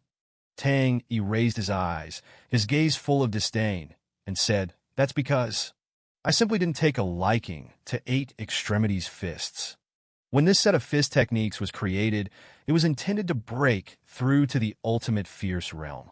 But in the generations of transmission, people did not choose fierceness, but chose ultimate ruthlessness." The old man's eyes paused. "What's the difference between the two? And you're still a practitioner of 8 extremities fists, and you don't even know the difference between the two. If I were your ancestor, I would climb out of my coffin and slap you twice." Tang E said sarcastically. Chapter 76. The old man felt utterly humiliated by these words. His expression froze, and he immediately retorted, "I started training in martial arts at the age of 8. Within 20 years, I had become a figure of admiration in Hangzhou. When I was 30, my master passed away, and I established my own school. Up to this age, I've only grown stronger year by year. This 8 extremities fist can be said to have went on my entire life. I have spent my life inheriting my master's legacy. And you dare to say I don't understand 8 extremities fists? You are simply insulting me." The old man focused his spirit and gathered his energy. His fist clenched tightly, and he struck towards Tang Yi's face. Just this single punch carried a fierce wind. Tang Yi's eyes locked on, instantly recognizing it as the blast move of the 8 extremities fists. This move was extremely domineering, specifically targeting the opponent's face, seeking victory through unexpected methods. Tang Yi's eyes lit up, and with a tilt of his head, he easily dodged this 8 extremities fists move. The old man retracted his fist, looking at it with confusion. This brat actually dodged his 8 extremities fists so easily? Could this kid really be a master? Impossible. At such a young age, he absolutely couldn't have such cultivation. He pondered for a moment, then suddenly realized that he had just demonstrated the 8 extremities fists in front of him. He must have memorized his moves, which is why he could dodge so easily. Yes, that must be it. Otherwise, how could a kid so easily dodge the fist techniques he had practiced for decades? This brat was incredibly cunning. He had deceived him out of his fist techniques and was still here shamelessly insulting him. "Old sir, I don't think you should practice this 8 extremities fists anymore. Can't you see the problem with it? That punch just now was indeed unexpected. An ordinary person wouldn't have been able to react. But when you unleash the 8 extremities fists, your eyes filled with blood. As long as this is noticed, your moves can be preemptively countered." Tang E said with a calm expression and relaxed eyebrows. But the old man didn't take it seriously. He still believed that Tang E had peaked at his fist techniques, which is why he had dodged so easily. As for the bloodshot eyes, that was because he had cultivated the 8 extremities fist to the most powerful realm. That's why such a situation would occur when he unleashed his moves. Brat, stop your boasting. You just dodged one of my moves? Do you think you're so lucky? I don't believe you can memorize this entire set of 8 extremities fists. If you have the guts, try taking a few more of my moves. This set of 8 extremities fists, although it didn't have many variations, had a total of 108 moves from start to finish. Each move required a huge expenditure of energy. Even if Tang E could see it all once, the old man didn't believe he could remember it all. Tang E pursed his lips and smiled. It seemed that today he could spar with the master of 8 extremities fists. It was quite an interesting thing for him. It was a good opportunity to test the effect of the 3 souls herb he had absorbed earlier. Tang E put one hand behind his back, extended a questioning hand, and said with a faint smile, "In that case, I'll humbly experience a few of the old sir's moves to see if this 8 extremities fist is as powerful as the legends say." The old man's beard quivered with anger. This kid actually dared to face him with one hand? In the entire Hangzhou, no one had the guts to meet his 8 extremities fists with just one hand. He should know that the 8 extremities fists emphasize power and strength. If he unleashed his full power, even a martial artist using both hands to block would have their ribs broken. And yet, this kid, Tang E, dared to face him with one hand? One punch, and he'd be smashed to pieces. The old man smiled disdainfully. Young people are indeed arrogant, but you will eventually pay the price for your arrogance. The old man took a starting stance, took a deep breath, and quickly turned his palm into a fist. The fist swung in the air, like a hammer weighing hundreds of pounds, producing a booming sound. Tang E could see that the old man's lower body was very stable. He must have practiced the horse stance a lot. Only when a martial artist's horse stance is solid can their martial arts be deeply cultivated. If the lower body is unstable, then no matter how good the upper body's martial arts are, they can be easily broken through by others. The approaching old man was like a 1,000-pound bell. He quickly stepped forward and unleashed a move, Fierce Tiger descending the mountain. He struck forcefully at Tang Yi's chest with a punch. The old man smiled. This kid didn't even mean to dodge. If this 8 extremities fist hit, he would be dead or injured. Just as he was considering whether to pull back his strength, Tang E rotated his questioning hand and caught his fist with one hand. The old man's eyes widened, and he stopped in his tracks in surprise. You can actually see my movements?" The old man looked at his wrist being firmly grasped by Tang E, and for a moment, he felt a little scared. Never mind the immense power of this punch. The speed alone was as fast as a bullet. An ordinary person, let alone catching it, wouldn't even be able to see it clearly. But this kid seemed to have no intention of dodging from beginning to end. Was his goal just to come into contact with his 8 extremities fists? Tang E firmly grasped the old man's wrist, placing 3 fingers on the old man's pulse, and frowned. When you unleash your moves, do you feel your blood surging, your chest feeling tight, and you become irritable from time to time? The old man's arm suddenly went limp, and he said with a trembling voice, "How did you know? It seems you really did steal my 8 extremities fists. You even know the internal energy cultivation method?" Tang Yi sneered. "This kind of internal energy cultivation method is worthy of me practicing. Blood surging, chest tightness. This means your chi and blood are attacking your heart. 8 extremities fists depletes the meridians. If I'm not mistaken, you snore very loudly at night, and when you wake up in the morning, you're dazed and have no appetite. But before going to bed at night, you are exceptionally excited and can't fall asleep. Am I right?" The old man suddenly felt that what this young man said made a lot of sense. He seemed to understand his 8 extremities fists even more thoroughly than he did himself. He had indeed been experiencing these symptoms recently, but he just thought it was because he was getting older and that everyone was like this. "Isn't this normal?" the old man asked in a deep voice. "Normal? If you were in your 70s, then it would indeed be normal. But you're not even 60 years old yet. If you continue like this." Chapter 77. Tang Yi's voice paused. The old man was even more curious about what Tang Yi was going to say next, but then he thought about it carefully. His 8 extremities fist was indeed practiced according to the book, And the book did indeed mention that the following problems would occur. So even if Tang E could see it, it wouldn't be fake. It could only prove that he had some strength, but it couldn't prove that he really understood 8 extremities fists. That's what the book says. This book has been passed down through generations in our family. How could I not know? The old man said seriously. Tang Yi said, the things in the book have changed over the years. This martial art might have worked decades ago, but now, according to the changes in people's diets and the continuous improvement of medical technology, if you continue to practice this martial art, you will have an excess of yang and a deficiency of yin. Hearing these words, the old man finally opened his eyes and looked solemnly at the young man in front of him. He saw that the young man was only about 26 or 27 years old. He couldn't help but sigh and ask, "Where did you learn about 8 extremities fists? I just showed you the moves. I didn't tell you the internal energy cultivation method. From your words, I seem to hear that you are very familiar with the 8 extremities fists of our school." "No, it can no longer be described as understanding. Perhaps you seem to know the true meaning of 8 extremities fists." The old man's eyes were filled with a grave expression when he looked at Tang E. Compared to his previous disdain for Tang E, there was now more of a desire for in-depth understanding. "If the old sir doesn't mind, I'll perform a set of 8 extremities fists. Let the old sir give me some pointers," Tang E said with cupped hands. The old man took a deep breath. He asked in a deep voice, "8 extremities fists for so many years in Hangzhou, only I know it. If you could perform it too, that would be truly incredible. Then please watch carefully, old sir." Tang E slowly extended his fists opening.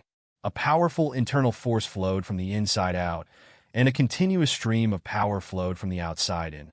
It seemed that Tang Yi's entire body was wrapped in an invisible energy. His whole body was filled with inexhaustible strength. 8 extremities fists. If one wants to perform the most effective moves without injuring the body, then one must ensure that the body's essence and qi are sufficient, and there must be no leakage of qi. This martial art is originally such that the older the person, the more powerful and profound the practice. But if there is even the slightest bit of slack, going astray is only a matter of moments. Tang Yi punched forward with one fist, and the other fist followed. Then his body moved with the form, like a fierce tiger charging. In this pavilion, there seemed to be a powerful energy emanating from his body. He punched a stone tablet in front of him. 3 cracks appeared on the stone tablet, but Tang Yi's qi and blood were calm, without any turbulence. This made the old man beside him stare in disbelief. This was indeed the 8 extremities fists he practiced, but this 8 extremities fist was not the same as the one he was familiar with. First of all, Tang Yi's eyes were not red, and his qi and blood seemed very stable, without any signs of chest tightness or shortness of breath. Could it be that he had really practiced it wrong? Following that, Tang Yi circulated his power in both palms, a powerful internal force contained between them. He once again transformed his palms into fists and punched towards the bamboo forest beside him. Dozens of bamboo trees swayed precariously, and the bamboo leaves on them fell instantly. Tang Yi retracted his fists, and an internal force returned to his body. He exhaled a long breath and said, 8 extremities fists is still a good set of fists. It's a pity that it's not suitable for young people like me, but for you, old sir, it's really perfect. Changing the way you practice might be better." Before Tang Yi demonstrated the 8 extremities fists, the old man was still full of doubts about Tang Yi. But when he finished watching Tang Yi demonstrate the complete 8 extremities fists, his heart was shaken. This set of fist techniques actually had such a way of performing it. And there was no mention of harming the enemy 1,000 while injuring oneself 800. On the contrary, it was 10 times more powerful than the original method. The old man immediately cupped his hands. "Young hero, I didn't expect you to have such strength at such a young age. It really makes this old man admire you immensely." "Young man, this old man was blind before. Please don't take it to heart." Seeing Tang Yi's strength, the old man immediately became humble. After all, Tang Yi had just said that if he continued to practice his 8 extremities fists, he might not live for many more days. So he still wanted to learn from Tang Yi how to improve. Tang Yi waved his hand and said with a smile, "I didn't take it to heart. It's just that this 8 extremities fists of yours it won't be easy to change it in a short time. Before that, you need to drink more medicine to nourishing deficiency, and then practice the fist techniques I just performed twice a day, once in the morning, noon, and evening. Before long, your body will be fine." The old man was overjoyed when he heard this. He immediately cupped his hands and said respectfully, "Young hero, you truly are a hero among youths. I thought that at my age, I had seen all the masters in the world, but I didn't expect that the real masters are still among the common people. I, Lu Qingyun, truly admire you." Lu Qingyun, the founder of the largest martial arts school in Hangzhou, Qingyun School. How many business owners wanted to spend a lot of money to hire Lu Qingyun as a bodyguard, but they didn't even have the opportunity to meet Lu Qingyun. Even the disciples of Qingyun School publicly threw money on the ground, letting large amounts of cash scatter in the wind, just to tell the world that Lu Qingyun only valued the way of martial arts and was not interested in money. And at this moment, a group of disciples wearing white Taoist robes rushed up from under the pavilion. These disciples looked like they had practiced martial arts at a glance, and they were all Lu Qingyun's disciples. Even their breathing frequency was very similar to Lu Qingyun's. 5 or 6 people came up and surrounded Tang E first. One of them, named Qi, assumed the starting stance of the 8 extremities fists. "Master, we sense from afar that there was a figure here with powerful spiritual power. We disciples were worried about your safety, so we came to check. Did this person hurt you?" Lu Qingyun scolded. "All of you step back. If this young man wanted to hurt me, 100 of you wouldn't be his match." The crowd seemed to not believe this sentence. The young man in front of them was about the same age as them. How could he be Lu Qingyun's opponent? "Master, you mean he can beat us?" Chapter 78. The crowd exchanged glances, staring at Tang E, and couldn't help but wonder if this kid really had such strength. Luckily, their master had stopped them, otherwise they wouldn't even know how they died. Lu Qingyun waved his hand, signaling for them to step back.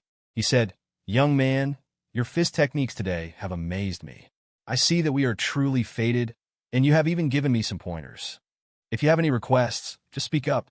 Many people wanted to know Lu Qingyun's whereabouts. With his prestige and reputation in Hangzhou, if he wanted to accomplish something, it was just a matter of a phone call and a sentence.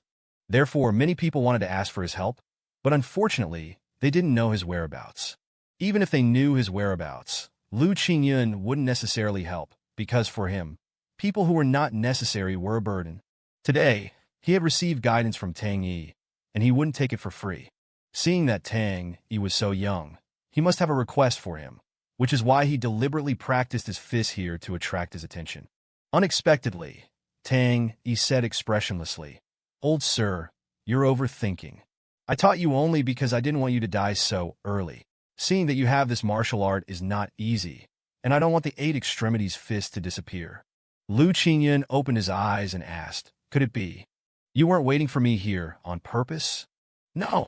Tang Yi casually threw the used 3 souls herb into the bamboo forest. He glanced at the old man and quickly left.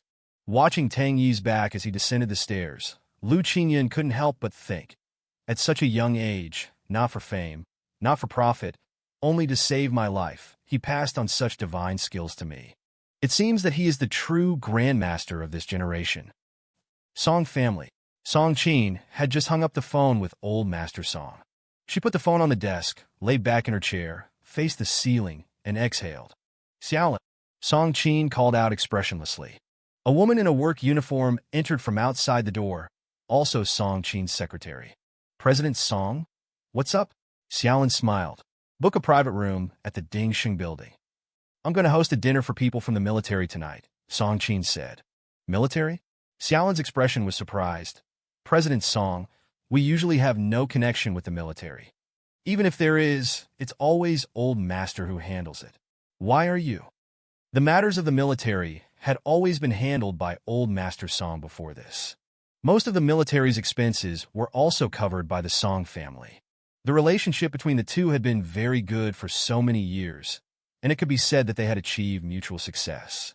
Song Qin, lying in her chair, raised her head and sat up straight, saying, "It's precisely because it has always been old master who handled it, so this time it should be my turn. For the Song family status in Hangzhou, The passing on of connections must also be firmly grasped. All right, why am I telling you so much? Go and prepare. Xiaolin nodded and pushed the door open to leave. At this time, Song Qin was attracted by the sound of the phone on the table. It was a phone number starting with 0. This number. Song Qin was stunned. Only people from the military would have this number.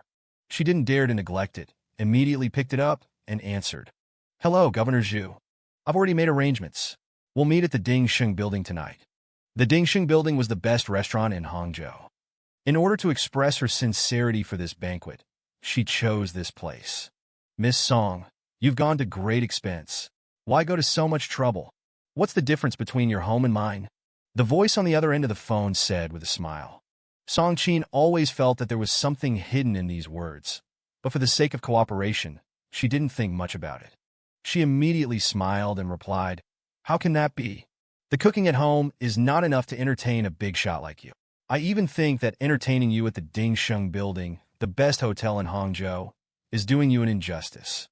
Ha ha, Miss Song, you're too kind. Then let's meet tonight. I have something to do. I'll hang up now. Okay, see you tonight. She hung up the phone. Song Qin exhaled. She had a headache dealing with these military people. If it was too extravagant, it would be exposed as showing off. If it was too shabby, it would mean looking down on them. And the Song family, sitting in this position, could not be low-key, no matter what. Being low-key would only make others look down on them. She could only privately invite this Governor Zhu for a meal to get closer. In the afternoon, the private room of the Dingsheng building was already filled with delicacies. Song Qin arrived a step early. In order to avoid any mistakes, she also checked the dishes. It was also to her satisfaction. She took out her phone and was about to call Governor Zhu when suddenly the door of the private room was pushed open. 2 waiters wearing uniforms stood on either side of the red carpet, making a gesture of invitation and maintaining a smile. It seemed that the guests had arrived. Song Qin quickly walked to the waiter's side and prepared to greet them. On the red carpet, a man wearing a coat and smoking a cigarette walked over. He was followed by 2 fierce-looking henchmen. Governor Zhu, hello. Song Qin extended a hand. Governor Zhu was stunned for a moment, looking at the woman in front of him. She seemed much more beautiful than he had imagined. He had also inquired about the eldest daughter of the Song family before and had seen her photos in many magazines. From the magazines, she only looked very charming. He, who had seen many beauties, had always been unfazed. Only when he saw her in person today did he know what a peerless beauty was. In order for today's banquet to be successful, Song Qin also carefully dressed herself up. A light red dress revealed 2 straight, long legs. The upper part of the dress did not completely cover the 2 peaks on her chest. The exposed white part made the 2 henchmen stare. Governor Zhu also extended a hand and unceremoniously grasped Song Qin's hand tightly. Song Qin's hand was thin and long, more delicate than that of a piano player. Once he grabbed it, he didn't want to let go. Miss Song, I've heard of your name for a long time. I hope you can continue to cooperate with our military like your grandfather. Governor Zhu held Song Qin's hand with both hands, and the strength in his arms was very strong. Song Qin felt uncomfortable and quickly withdrew her arm. To ease the awkwardness, she pointed to a chair and said, In that case, please take a seat, Governor Zhu. I wonder if the dishes at the Dingsheng building suit your taste. Governor Zhu glanced at the dishes on the table. No matter how good these dishes were, they were not as good as the beauty in front of him. Chapter 79. Only 2 people were in the private room. The rest had been sent out by Governor Zhu. As soon as he sat down, Governor Zhu stared at Song Qin with a lecherous gaze. Neither of them spoke first, and the atmosphere became strangely quiet, until Song Qin glanced at Governor Zhu, picked up the wine bottle from the table, and poured him a glass of red wine, while also pouring herself a glass. Governor Zhu took a gentle sniff. This Song Qin was really fragrant. A faint, subtle fragrance entered his nostrils, and his mind began to imagine indescribable things with Song Qin in this private room. Song Qin raised her glass. Governor Zhu, I toast you with this glass. Good, good.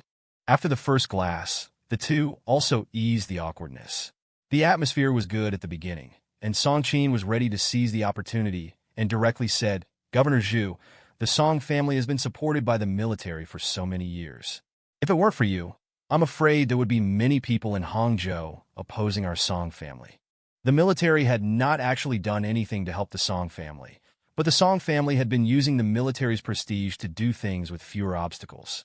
It was a kind of borrowing the tiger's might, but it was this kind of momentum that gave them a high reputation in Hangzhou, and ordinary people did not dare to easily provoke the Song family. So Song Qin tactfully thanked the military for their help to the Song family in recent years, and also expressed what she needed. For Governor Zhu, it was just a matter of lifting a finger. To put it bluntly, he basically didn't need to do anything. Just standing there could bring a lot of help to the Song family. Governor Zhu smiled. Miss Song is really too polite. Our military has also been supported by the Song family's financial support for so many years. If this aspect can be improved in the future, the help provided by our military will also be substantial. Governor Zhu knew that Song Qin would absolutely not refuse this condition. Money for the Song family was like blank paper, perhaps even less valuable than blank paper. And the military happened to have many places where they needed money. Whether it was for weapons or training, it was a considerable expense. And for the Song family, it was the military that chose them, not them choosing the military. There were many wealthy tycoons in Hangzhou. Even the Long family, which ranked second, could provide financial assistance to the military. However, the relationship between the Song family and the military for so many years had long made it impossible for others to get involved. Of course, Song Qin agreed without hesitation, and then poured another glass of wine for Governor Zhu. Governor Zhu narrowed his eyes and said with a smile, Miss Song is really young and promising. I always thought Miss Song was at least 30 years old. Seeing you today, I found that you were so beautiful and so young. Song Qin smiled. Many people praised her for her beauty, and she wouldn't lose herself because of this sentence. She raised her glass and said, Governor Zhu, you flatter me. I wonder if such a beautiful Miss Song has a boyfriend? Governor Zhu asked tentatively. Song Qin put down the wine glass in her hand, and her expression froze. After hesitating, she still said, Not yet, but I already have someone I like. Governor Zhu was secretly delighted after hearing this. A person like Miss Song, even if she has someone she likes, shouldn't still be single, right? Logically, what kind of man would win Miss Song's heart? He's just an ordinary person. Ordinary person? How ordinary? Song Qin thought for a moment and said, Just an ordinary person, the kind you can see on the street every day. Governor Zhu frowned. This woman in front of him was the eldest daughter of the Song family, and she actually fell for a loser? Her taste was so bad, she must not be a very powerful character. His first impression of Song Qin was that she was beautiful, and his second impression was that she was busty and brainless. Such a woman, even if he played with her today, it would just be playing. Presumably, it wouldn't cause any big problems.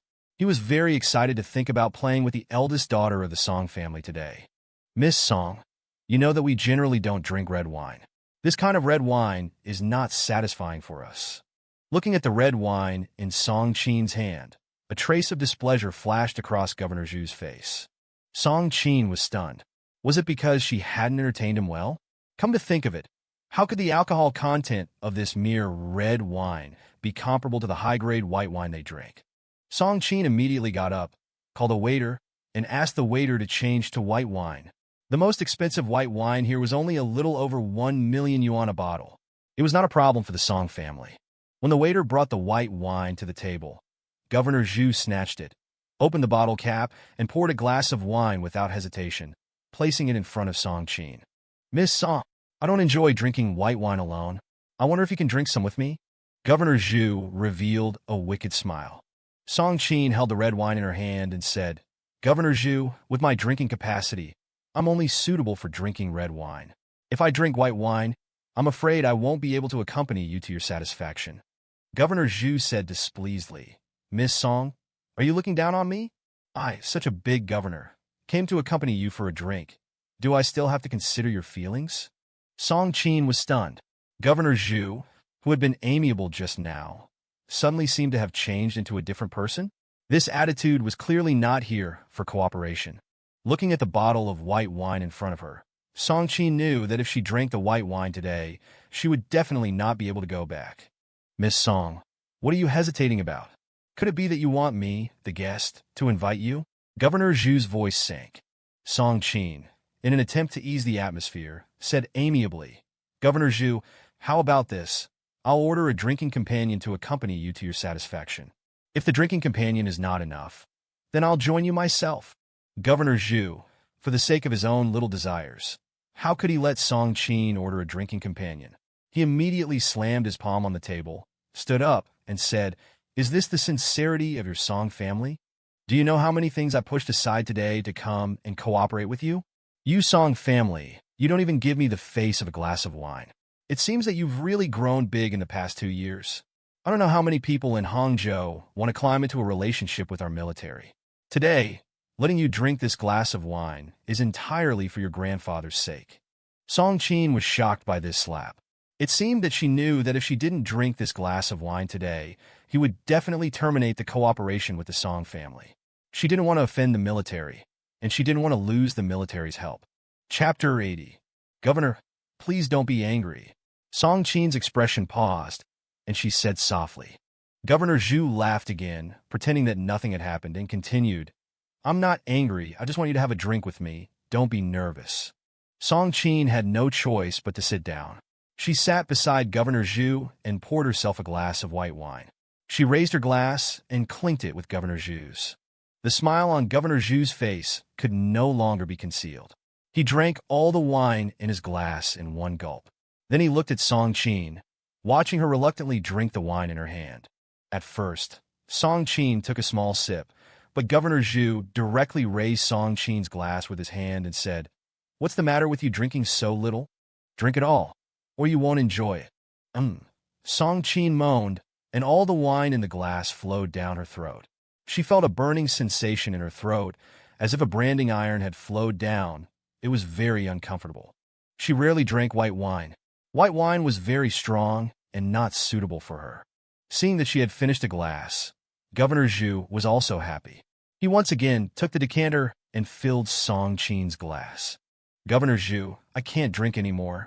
Song Qin immediately waved her hand and said. But no matter how fast her hand waved, Governor Zhu had already finished pouring the wine. "Drink. Don't worry. If you drink too much today, I'll take you home. The Song family is such a big establishment. I haven't seen it yet. If you drink with me to my satisfaction today, I'll say a few good words about you in front of your grandfather." Governor Zhu raised his glass and placed it at Song Qin's lips. Song Qin grasped the glass with both hands and reluctantly took another sip. Following that, Governor Zhu kept pouring her wine. Song Qin was already slightly drunk. Her whole body was weak, and her eyes were blurred. Governor Zhu took the opportunity to sit next to Song Qin, one hand touching Song Qin's long legs. His dark face unconsciously leaned toward Song Qin. Even if Song Qin was drunk, she was very sensitive to men's dirty hands. She knew what this Governor Zhu wanted to do, and immediately stood up. "Excuse me, Governor Zhu, I'm a little overwhelmed by the alcohol right now. I'm going to the restroom." After Song Qin finished speaking, she braced herself and pushed open the door. As soon as she went out, she quickly ran towards the restroom. She vomited into the sink, wishing she could vomit everything in her stomach to sober up. After a while, she had vomited enough, turned on the faucet, and washed her face. The cold, bone-chilling water rushed to her heart. Looking at herself in the mirror, her face was already slightly drunk. If she continued to drink like this, something big would definitely happen. She then took out her phone and composed a message. Without hesitation, she chose Tang E and pressed send. She didn't know if Tang E would come to save her now, but the only person who had the strength to save her now was Tang E. The atmosphere in the restroom was very quiet. It was already past midnight. Basically, very few people would stay in such a high-end restaurant as the Dingxing building until 12 o'clock, except for people like them who had some status and wealth in Hangzhou. At this moment, she had no intention of returning to the private room. She braced herself against the sink with both hands, listening to the sound of the water flowing rapidly from the faucet. In the mirror, her face was slightly red, her hair was messy, and her eyes were blurred. She took a deep breath. For the sake of the Song family, so that they could continue to cooperate with the military, she would go all out today. After washing her face with cold water, she set off to return to the private room. In the private room, Governor Zhu hung up a phone call and revealed a wicked smile. He took out a packet of powder from his clothes, tore it open, and poured it into Song Qin's wine glass without hesitation. These days, women wanted to be both virtuous and glamorous. They wanted to maintain their status, dressed up beautifully, but were unwilling to give anything. It was simply wishful thinking. Song Qin pushed open the door and vaguely sensed that Governor Zhu was doing something. But her eyes were blurred, and when she stood firm, Governor Zhu had already come to her side. A lecherous hand wrapped around Song Qin's waist and helped her onto the chair. "Miss Song, I've seen your drinking capacity today. Let's have one last drink, and after that, I'll take you home. From now on, the relationship between the military and the Song family will be even better." Governor Zhu placed the glass of wine laced with the drug in front of Song Qin. Song Qin looked at the glass of wine in front of her, and for a moment, she was a little dazed. However, when Governor Zhu said that the relationship between the military and the Song family would be even better, her heart also trembled. This was something that many people dreamed of, so she resolutely picked up the glass of wine in her hand. "Governor Zhu, I toast you."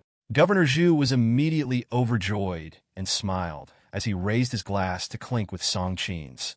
But he didn't drink the wine in his hand. His gaze was fixed on Song Qin. Only when Song Qin put down the glass, without a drop of wine left, did he breathe a sigh of relief. "Then let's stop here for today. Next time, when I have time, I'll treat Governor Zhu to a meal again," Song Qin said, preparing to get up. But suddenly she felt dizzy. She knew her own drinking capacity. Her drinking capacity was not too bad. If it was white wine with her current state, one more glass wouldn't be too much, and one less glass wouldn't be too little. It shouldn't be to the point where she couldn't even stand up. Suddenly, the hand supporting her on the table lost its strength, and Song Qin collapsed onto the chair. She struggled a few more times, but still couldn't stand up. Just when she was confused, a large black hand landed on her delicate face. "What a beautiful little beauty. Wouldn't it be a pity for a beauty like you to be a president? Tonight, if you serve me well, I can guarantee the Song family any amount of military support they want." Governor Zhu's eyes gleamed with lust. But at this moment, Song Qin's mind was blank, and she had no time to think. "No, don't." Song Qin's face flushed red. It wasn't the kind of red from being drunk, but a kind of shy look. Her palms involuntarily wanted to push Governor Zhu's body away. But when she placed her two hands on Governor Zhu's shoulders, she continuously emitted moaning sounds. Governor Zhu was like a hungry wolf. "Damn it, I'm so damn horny." Governor Zhu looked at the alluring Song Qin. She was truly a piece of meat. He wished he could bite her now and release all his strength on her. Song Qin was still trying to push Governor Zhu away.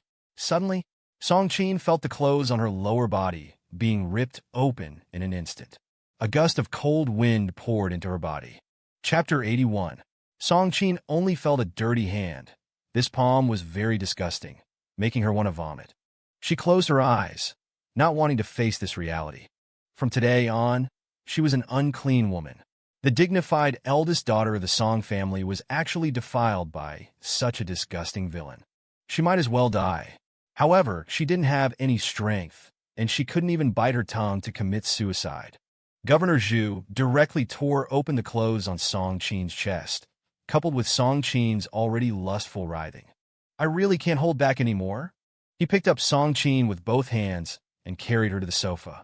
He threw her hard onto the sofa, looking at Song Qin's already naked body, with only 2 pieces of underwear that were insufficient to cover her. He unbuckled his belt, panting heavily.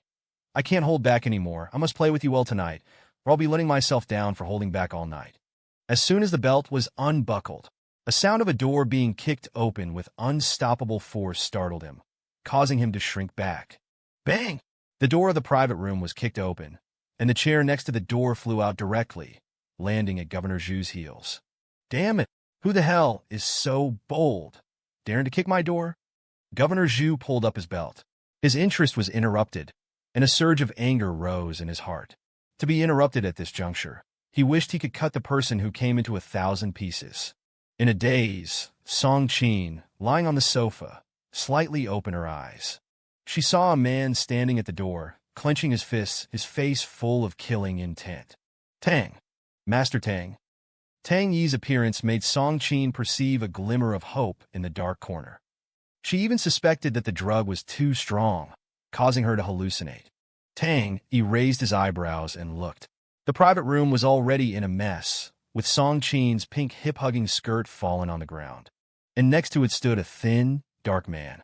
Coupled with Tang Yi's familiarity with medicinal herbs, he could smell a strong scent of an aphrodisiac just by sniffing. Tang Yi immediately realized what had just happened in this private room. It was you who had bad intentions towards her? Tang Yi looked coldly at the man in front of him. This man was quite tall, with two very small eyes. He looked like a shifty-eyed person at first glance. Not only did he look ugly, but he was also extremely waso inwardly. Kid, do you know where this is, that you dare to make trouble here? I think you've lived enough. I was just about to get what I wanted, and now you've ruined my mood. Man! Governor Zhu roared towards the outside. But after a moment, no one came forward. Just as he was hesitating, Tang Yi said with a faint smile, "Those ignorant things under your command have all been taken care of by me. If you know what's good for you, cut off your own hands and get out of here." Governor Zhu frowned when he heard this. He felt that this kid was talking nonsense. The people under his command were all top-notch special forces. How could they not be able to beat this seemingly weak kid? I don't care what you're doing here today, but you interrupted my good time. I won't let you leave here alive. As Governor Zhu spoke, he was about to draw out the gun holster at his waist. But just as he lifted his clothes and was about to draw his gun, Tang Yi flashed, suddenly appearing in front of him, firmly grasping the arm he was about to draw his gun with. With a twist of his hand, he pressed Governor Zhu onto the table. The strength in this arm was at least several hundred pounds.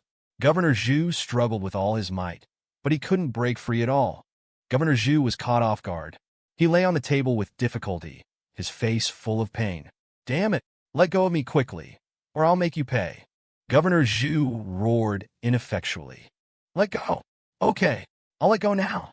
Tang Yi said with a cold smile. His voice was like piercing cold ice. As the strength in his hand continued to increase, a creaking sound came from Governor Zhu's wrist. The crisp sound of bones was still no match for his screams. Finally, crack!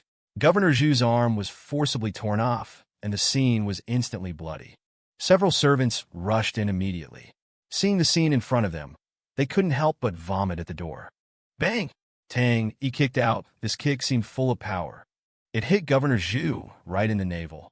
Governor Zhu flipped over along the table. He fell from one side of the table to the other, and the chair opposite was smashed. "Ah! I'm going to kill you. I must kill you. What are you looking at? Why aren't you doing something?" Governor Zhu screamed hysterically. The several servants were stunned for a moment. Looking at Governor Zhu's bloody hand, they couldn't help but feel a sense of fear. Several people took out electric batons from their waists. With electric batons in hand, they felt invincible. With the electric batons, they had mustered up their courage. One of the servants was bolder and immediately charged towards Tang Yi. Tang Yi's eyes lit up, and he grabbed the arm of the approaching person. He snatched the electric baton from his hand and stuffed the electric baton into the scary man's mouth. An uppercut hit the servant's jaw. The powerful squeezing force directly crushed the electric baton in his mouth. A powerful electric current struck, and this scary man was directly electrocuted and fainted. There were two other servants, one in front and one behind, who rushed up. They were also holding electric batons in their hands. Tang Yi slapped them one by one, as if he were hitting children. He slapped the two of them under the table and took the electric batons from their hands. He walked step by step to Governor Zhu's side. Seeing this scene, Governor Zhu was already so scared that he curled up in the corner. The killing intent in Tang Yi's eyes was like a gaze from the abyss. The killing intent contained in it was already bottomless. Governor Zhu trembled and curled up. "You, what are you doing here? I don't know you, and I certainly haven't offended you. Can you let me go? If there is any misunderstanding, we must discuss it properly and try to resolve it." Governor Zhu knelt down on his knees in front of Tang Yi, begging. Tang Yi's eyes looked to the side, at Song Qin, who was barely clothed. At this moment, Tang Yi's heart was even more angry, and his eyes were already filled with blood. "You said there was no misunderstanding between us. You're right. This is not a misunderstanding between us." Chapter 82. Tang Yi took out silver needles from behind. 6 silver needles were directly inserted into Governor Zhu's chest. At the same point, Governor Zhu's chi and blood surged, and his eyes rolled back. The whole person lost consciousness and fainted to death. Tang E looked at the way he was foaming at the mouth and took a deep breath. Letting you die like this is really letting you off easy. Afterward, Tang E came to Song Qin's side, took off his coat, and draped it over Song Qin's body. He sat beside Song Qin and took her pulse. Tang Yi's eyes darkened slightly. She had only taken a little aphrodisiac. It was not a big problem. She would wake up before long. Just as he was about to leave, Song Qin suddenly grabbed his arm.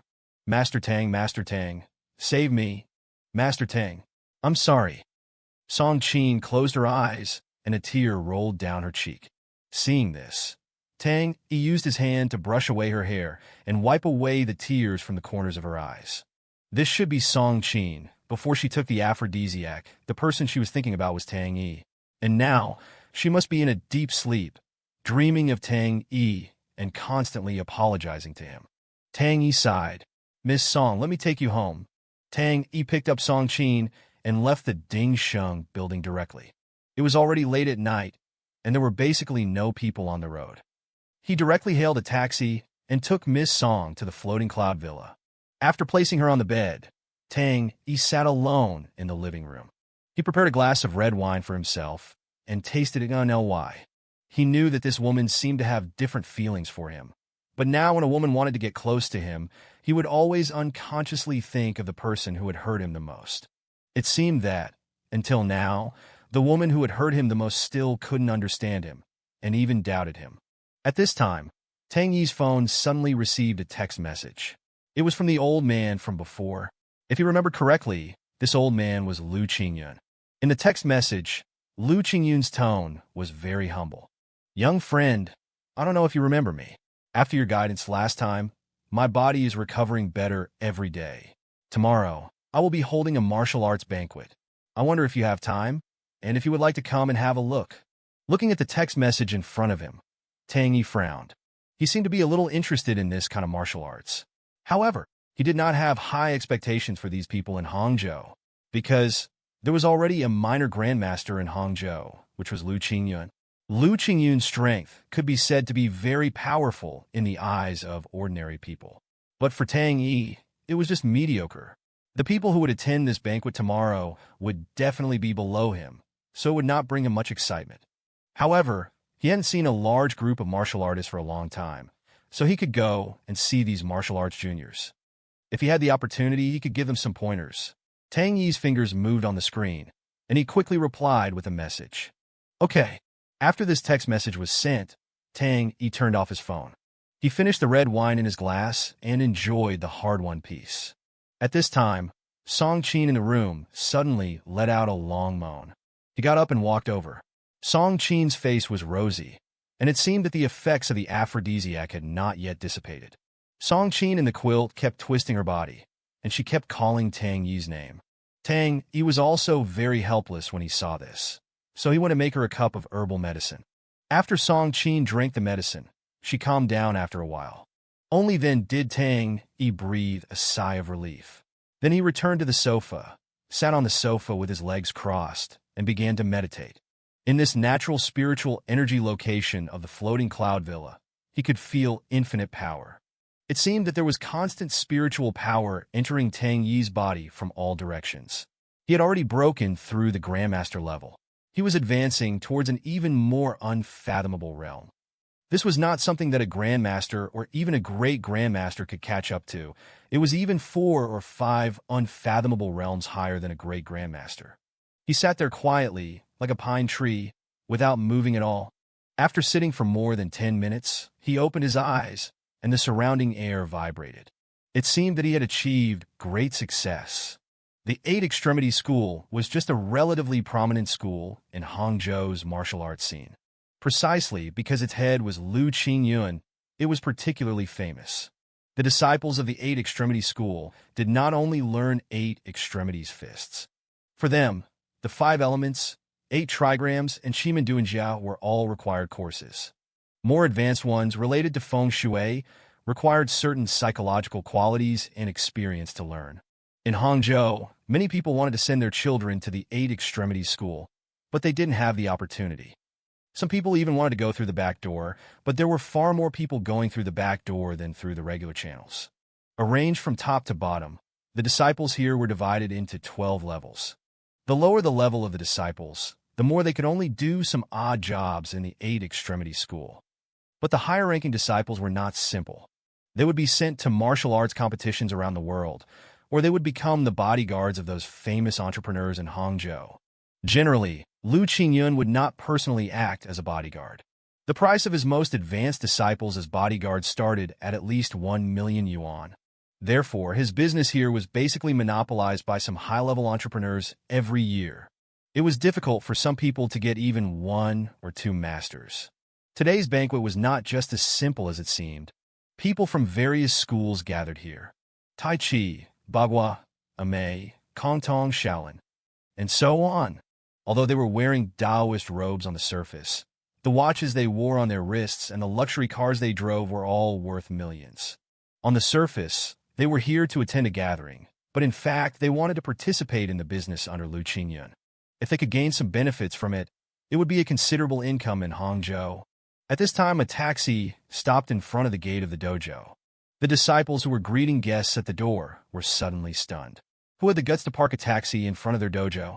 Didn't they know that today was a big day for their dojo? Suddenly, more than a dozen people came out one after another and surrounded the taxi. When the car door opened and Tang E stepped out, everyone looked at him furiously. The taxi driver on the side was also stunned. He then realized that this was Lu Qingyun's gate. Chapter 83. Seeing Tang E get out of the car, the taxi driver cursed him a few times in his heart. This ignorant thing was courting death. Don't drag him down with him? Through the car window, he saw several people's eyes staring at Tang E. Taking advantage of this opportunity, he quickly drove away. The other disciples surrounded Tang E as if they were street punks fighting. Each one clenched their fists, furious. The guests exchanged glances, and they were all shocked by Tang E. Oh, who is this? Doesn't he know that Master Lu is hosting a grand banquet today, inviting all the prominent figures in Hangzhou? This shabby kid actually dared to park his car here. Isn't this a blatant slap in Lu Qingyun's face? The passing guests, seeing Tang E like this, all had the look of watching a show, ready to see how the Lu family would deal with this kid. One of the disciples wearing a white Taoist robe took a deep breath, stepped forward, and said, "Today is our master's big day. We don't want to cause any trouble, so please leave here." The white-robed disciple raised his eyebrows and tried to persuade him nicely. Behind him were all prominent masters, so generosity in public was always a way to show magnanimity. Recently, it has been said that the 8 Extremities School values both moral character and academic excellence and lives in harmony. Today, someone dared to park his car here, deliberately causing trouble. The disciples of the 8 Extremities School still let this ignorant thing go. It seems that what is said is true. Everyone whispered to each other, feeling a sense of joy in their hearts. These masters who came to attend the banquet today were all trying to curry favor with the recently popular 8 Extremities School. Seeing that the disciples under the 8 Extremities School were so generous, it must be because their master taught them well. It was inevitable to think that Lu Qingyun must also be a very open-minded person. Such a person, yet someone came in a taxi, losing face. It seemed that it was not unjust for this kid to be taught a lesson today. Tang E glanced at the disciple in front of him. From his tightly furrowed brows and sharp eyes, Tang E shook his head and smiled. "I think you've misunderstood. Master Lu invited me here today." Master Lu? Everyone's hands involuntarily covered their surprised mouths, and their whole bodies were like being electrocuted, completely stunned. This kid actually called Lu Qingyun old friend? Among those present were various masters, as well as some entrepreneurs with a little bit of power in Hangzhou. Their family heads did not dare to call Lu Qingyun a friend. Even, there were some old men with gray hair and beards in their 50s or 60s. And when they heard this, their eyes lit up. They all called Lu Qingyun martial uncle, grandmaster. In this regard, they couldn't help but be curious about the young man in front of them. It's simply nonsense. Do you know who our master is? Just a person like you dares to call him a friend? You ruined our good mood today. and you dare to spread rumors here. The white-robed man, who had been amiable just now, suddenly became furious. Such a low-class person actually called his master a friend? Where did that leave these disciples? It was not his master's face that was being slapped, but the face of the entire Qingyan school. Everyone also suddenly woke up as if from a dream. It turned out that this kid was talking nonsense here. They almost fell for it. That's right. How could a master like Lu Qingyan have such a friend? Tang Yi said calmly. So you don't believe it? It's not that we don't believe it. What you said is simply bullshit. The white-robed man raised his arm with wide eyes and pointed at Tang Yi. This brat, it seemed obvious that he was here to make trouble. The white-robed man was already prepared. If he didn't leave, he would beat this kid away with sticks. Presumably, everyone had seen this kid's unreasonable behavior, and it would certainly not be a loss of face for the Eight Extremities School. Some guest who couldn't stand it said sarcastically, "Young hero, why are you wasting your breath with such a person? In my opinion, it's better to just do it. We other schools are watching. It was this kid who first made trouble here and disturbed the peace.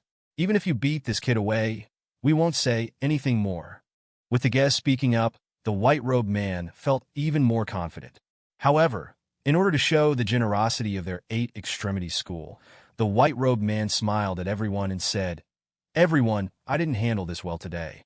If I have offended anyone, please don't blame me." Everyone smiled and said, "The Eight Extremities School's moral character and academic excellence. We have already experienced it.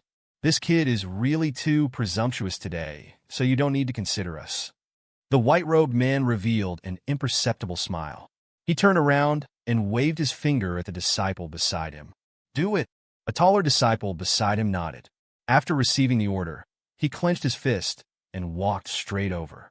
His muscles were bulging, and his fists were clenched so tightly that they creaked. He came to Tang Yi's side and grabbed his collar. Tang Yi's hands were behind his back, and he didn't make any resistance. Because a disciple like this was not enough to pose any threat to him. He was here today to attend a banquet. If he hit a disciple of the Eight Extremities School, it would inevitably make Lu Qingyan lose face. The white-robed man sneered and said, "If you leave now, I can still spare your life. If you don't leave, I'll let my junior brother smash you into meat paste." I thought that the disciples of the Eight Extremities School would be as polite and humble as their ancestor, but I didn't expect that they didn't learn the good things, but they learned to look down on people. Tang Yi raised his head and said with a faint smile. The white-robed disciple gritted his teeth angrily. "Junior brother, smash this kid hard." "Got it." This disciple was just about to exert force with his arm. But at this moment, an old-fashioned voice sounded. "Stop!" When this voice sounded, everyone's hearts trembled, and their eyes looked at the hall behind them. There stood an old man wearing a blue robe embroidered with a four-clawed flood dragon. His figure was very well proportioned. His beard was already gray, and he wore a string of Buddhist beads on his hand, but his eyes were full of auspicious energy. Who else could this old man be but Lu Qingyan? After receiving Tang Yi's guidance before, his entire aura from the inside out had undergone a powerful change. At this moment, he no longer had the evil aura brought by practicing the Eight Extremities fists. From beginning to end, he had a peaceful aura, which made people wonder, "Is this Lu Qingyan?" So his appearance hasn't changed, but I always feel like something is wrong. Chapter 84. Let go. Through the figures of the crowd, seeing his disciple grabbing Tang Yi's collar, a touch of anger finally appeared on Lu Qingyan's old-fashioned face. With a loud shout, a powerful aura emanated from his entire body. Scared, the disciple immediately let go and knelt on the ground. The white-robed disciple saw that his master was furious, and immediately stepped forward, cupped his hands, and respectfully explained, "Master, please don't be angry. It was this kid who was very rude and dared to make trouble in front of our Eight Extremities School." Lu Qingyan took a deep breath, retracting the aura he had just released. He fiddled with the two iron balls in his hand and walked forward slowly. His gaze was sharp, as if he had a kind of disdain for everyone. The white-robed disciple was secretly delighted. It seemed that his master was really angry this time. This kid was probably going to be disemboweled today, but it didn't matter. Who told this kid to be ignorant and dare to talk nonsense in front of their Eight Extremities School? Everyone also saw that Lu Qingyun was about to get angry. They also felt a strange sense of fear in their hearts. I knew it. How could the dignified head of the 8 Extremity School, Lu Qingyun, be a seemingly amiable person? My first impression just now must have been an illusion. This is the real him. Some of the onlookers, feeling apprehensive, took a few steps back. At this moment, Tang Yi stood alone in front of the door, very prominently. However, there was not a trace of fear in his eyes, and there was even a little bit of joy. Lu Qingyun, at this moment, happened to arrive beside the white-robed disciple. He steadily raised his arm, and with a swift and decisive movement, he slapped the disciple's face. "Kneel!" This shout made everyone present tremble with fear. The white-robed disciple was so scared that he shivered, and a surprised expression appeared on his face. "Master, you are—" Before he could finish his words, bang! A sound of fist hitting flesh. Before the white-robed disciple could react, he was slapped to the ground by Lu Qingyun. This move perfectly embodied speed, accuracy, and ruthlessness. Of all the people present, except for Tang E, no one could clearly see the speed of Lu Qingyun's move. When they looked over, the white-robed disciple's entire body had been crippled, and he was lying limply on the ground like a dead dog. Everyone was puzzled, but no one dared to stand up. The white-robed disciple spat out a mouthful of blood. "Master, why? Young friend Tang is a benefactor of mine. You actually dared to treat him so rudely, and even dared to attack him. I think you don't want to live anymore." A fierce expression appeared on Lu Qingyun's face, but he quickly calmed down, as if nothing had happened. He put the iron balls in his hand into his pocket, extended both hands, and quickly stepped forward, saying cheerfully, "Young friend Tang, why didn't you say something before you came? I would have come to greet you personally." This scene of sincere hospitality made everyone very surprised. Was this still the same Lu Qingyun from before? He could actually have such a kind and benevolent side.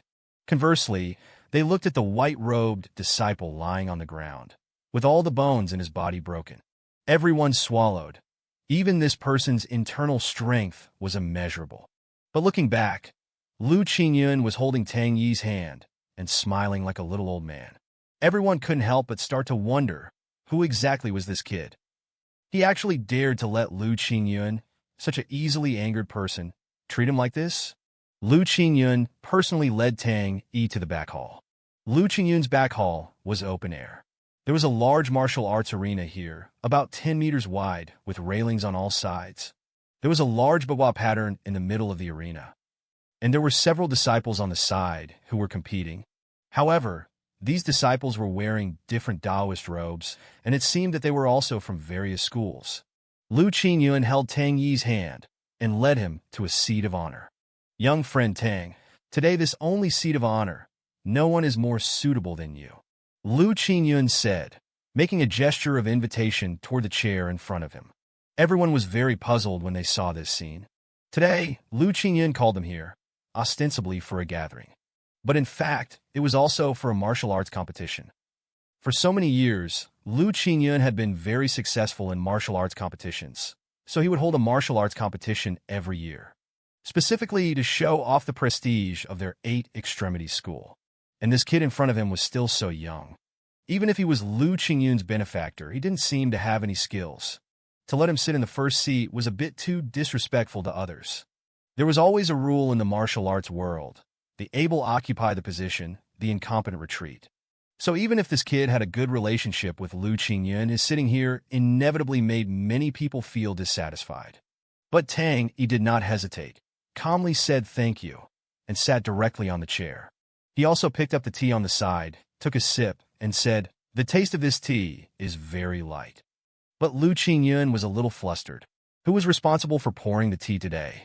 Drag out the address of the person who poured the tea today and give him 50 heavy strokes.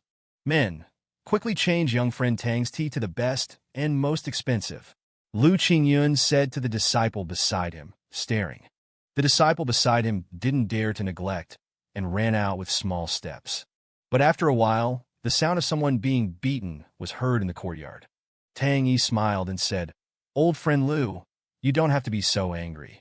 I just said that this tea is very light, and it is very helpful for your recovery.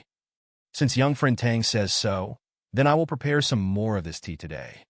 Lu Qingyun smiled and sat beside Tang E, agreeing without hesitation.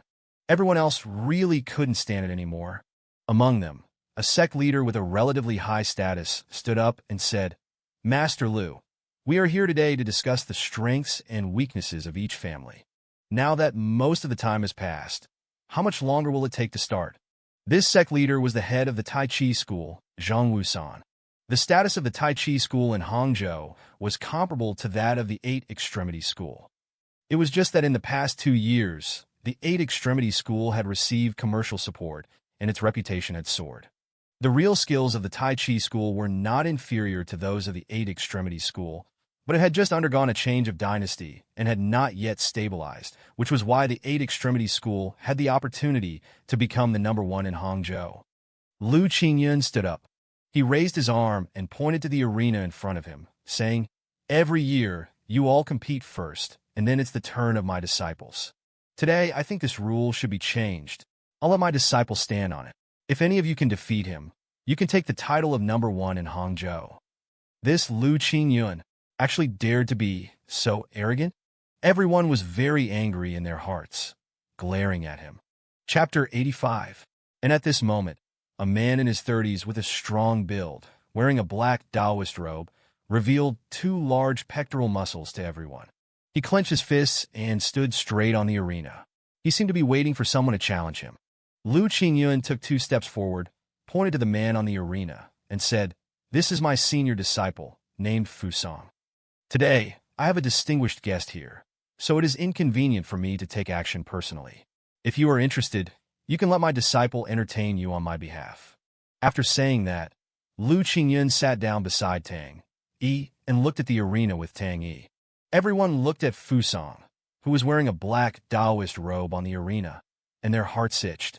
Since the old one wasn't taking action, then they would bully this one. Someone couldn't hold back anymore. With a few leaps, he jumped onto the arena. I am not talented, but I would like to ask for your guidance. A disciple of the whale shark school stood on the arena and assumed a starting stance. Please. Fusang cupped his hands and revealed a disdainful smile. He didn't take the disciples of these various schools seriously. The disciple of the whale shark school was also impolite. He threw a punch at Fusang's face, the punch carrying wind. Unfortunately, Fusang caught it with one hand. He just gently flicked his fingers and twisted the disciple's wrist. The crisp sound of bones breaking made everyone's hearts tremble. The disciple who just went up to challenge is the senior disciple of the whale shark school. They are both senior disciples, but the gap between them is not ordinary. At this moment, everyone seemed to know the outcome of this battle. As expected, after twisting the disciple's arm, Fusang kicked him off the arena. Even several of the railing poles on the arena were kick broken. This result was also expected by everyone, so it was not very surprising. Anyone else? Is this the only one? It seems that today's martial arts competition has attracted some cowards. If you really have the ability, jump up and fight me. Otherwise, don't call yourselves a school in the future. Fusang had won a battle, and he was very arrogant at this moment. His gaze swept over the crowd below. Just at this moment, another disciple rushed forward and rolled directly onto the arena. He was very thin, very tall, and had 2 swords on his back. This person was a disciple of the Double Sword School. The reputation of the Double Sword School had not been very high in the martial arts world in the past 2 years. Only a few disciples were produced in each generation. They were surprised that they could come to the competition today. Is this a disciple of the Double Sword School? I heard that although the Double Sword School has not had much reputation in recent years, their disciples are becoming more and more powerful. I wonder if this kid can beat this senior disciple? Nonsense, didn't you see that this kid has 2 long swords on his back? So, what if he has swords? A real master, even if you have a gun in your hand, can't do anything to him. The audience whispered and discussed. Lu Qingyun on the side was still calm. After taking a sip of tea, he said to Tang E beside him, Young friend, what do you think of this battle? I only know a little about martial arts. I won't make any rash comments. Tang E smiled and said modestly. In Tang Yi's eyes, this kind of competition between opponents was like children fighting. As long as no one was beaten to tears, he didn't seem to care too much. Lu Qingyun saw through everything, stroked his beard, and said, "Young friend Tang is still too modest. Others don't know your strength, but how can I not know?" Tang Yi smiled and looked calmly at the arena, without replying to Lu Qingyun's words. On the arena, the man drew his double swords, one on the left and one on the right, and attacked Fusang. His swordsmanship was excellent, and his speed was also very fast. The swordsmanship of the double sword school emphasized speed and change. The moves were dripping, but also unpredictable. Fusang could only dodge by jumping and rolling. Sure enough, the double sword school has been silently improving in the past 2 years.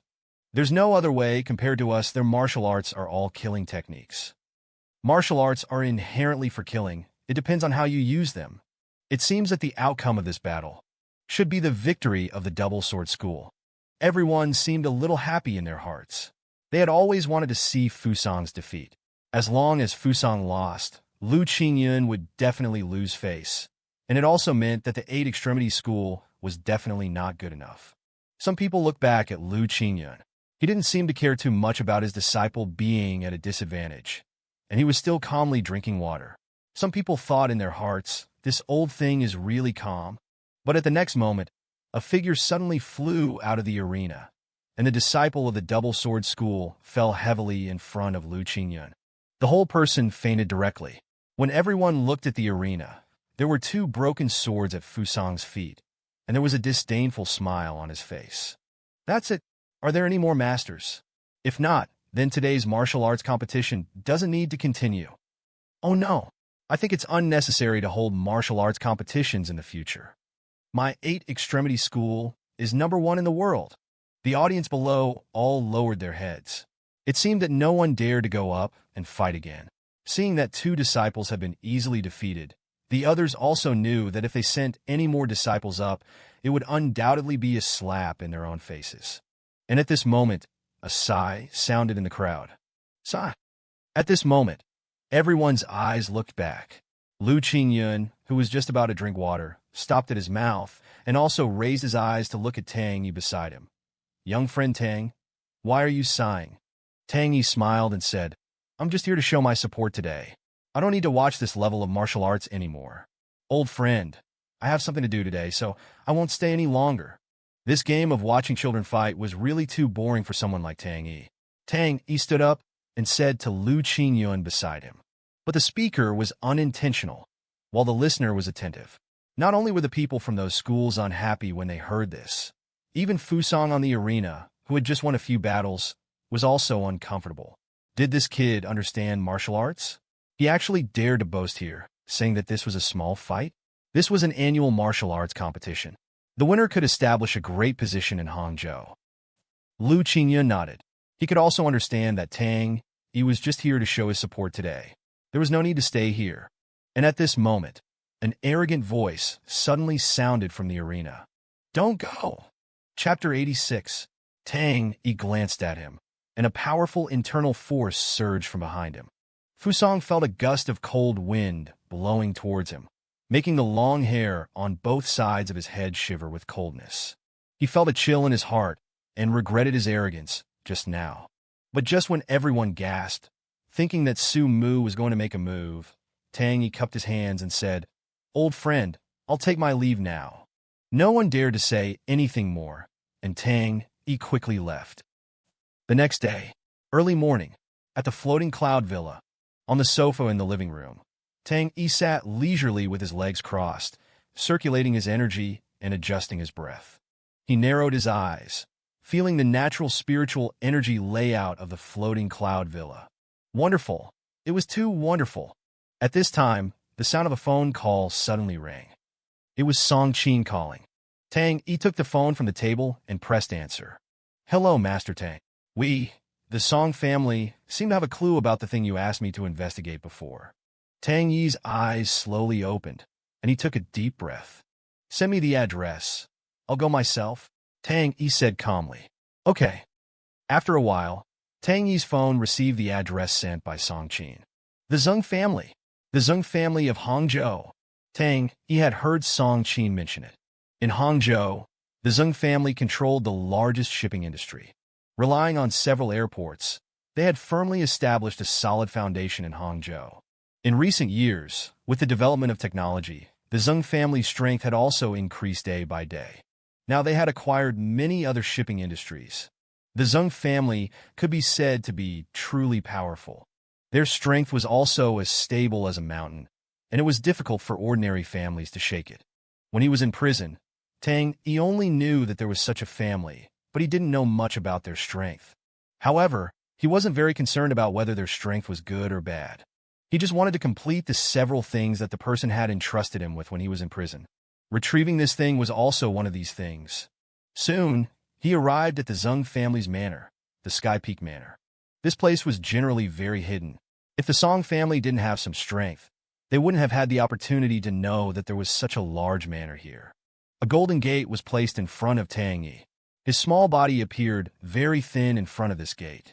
As soon as he arrived here, Tang Yi felt that there were many pinhole-sized eyes staring at him quietly. But he didn't pay much attention, stepped forward, and walked towards the gate. Just as he raised his hand and was about to knock on the door, a security guard's voice suddenly sounded behind him. "Who are you? Do you think you can knock on the door of the Zung family?" The security guard held a baton in his hand and pointed at Tang Yi. Tang Yi turned around, glanced at the security guard, and said, "I'm here to see Master Zung and retrieve something of mine. Please tell Master Zung that if he's had enough looking, he should return it. If I have to go in and get it myself, that's a different matter." The security guard was stunned. His gaze swept over Tang Yi's body from top to bottom. Who was this kid, talking so arrogantly?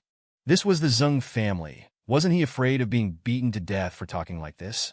But fortunately, this security guard didn't make things too difficult for him. He actually went back to the guard booth, picked up the phone, and dialed a number. Seeing the security guard say a few cowardly words, he hung up the phone. "Kid, wait here for a while. Our master has some important things to do right now." Tang E frowned. "How long will it take? How would I know? Who dares to ask about our master's affairs? If you have the ability, call him yourself. TCH, I doubt you have the ability. How could someone like you have our master's phone number?" The security guard's eyes were full of disdain. As the saying goes, when one person attains the Tao, even chickens and dogs ascend to heaven. After the Zung family gained power, even the dog guarding the gate was so arrogant, completely ignoring Tang Yi. A trace of unintentional killing intent appeared in Tang Yi's eyes. But fortunately, he wouldn't stoop to the level of such a small person. It was just that the person had said when he was in prison that as long as he said he was here to retrieve something, the Zung family would definitely not put on airs. If they did it deliberately, then they must be guilty. After half an hour, there was still no news. Tang Yi came to the guard booth and asked, "How much longer?" The security guard cracked sunflower seeds and revealed a meaningful sneer. "Aya, you should go back. It seems that our master has something to do today and won't see you." "What did you say?" Tang E clenched his fists, and the sound of creaking knuckles could be heard. He had already guessed that there was probably something wrong with this masterzin. "What? Wasn't I clear enough? Our master doesn't have time to see a nobody like you. You should get lost as soon as possible, or else when our master gets angry, you'll be in for a world of hurt."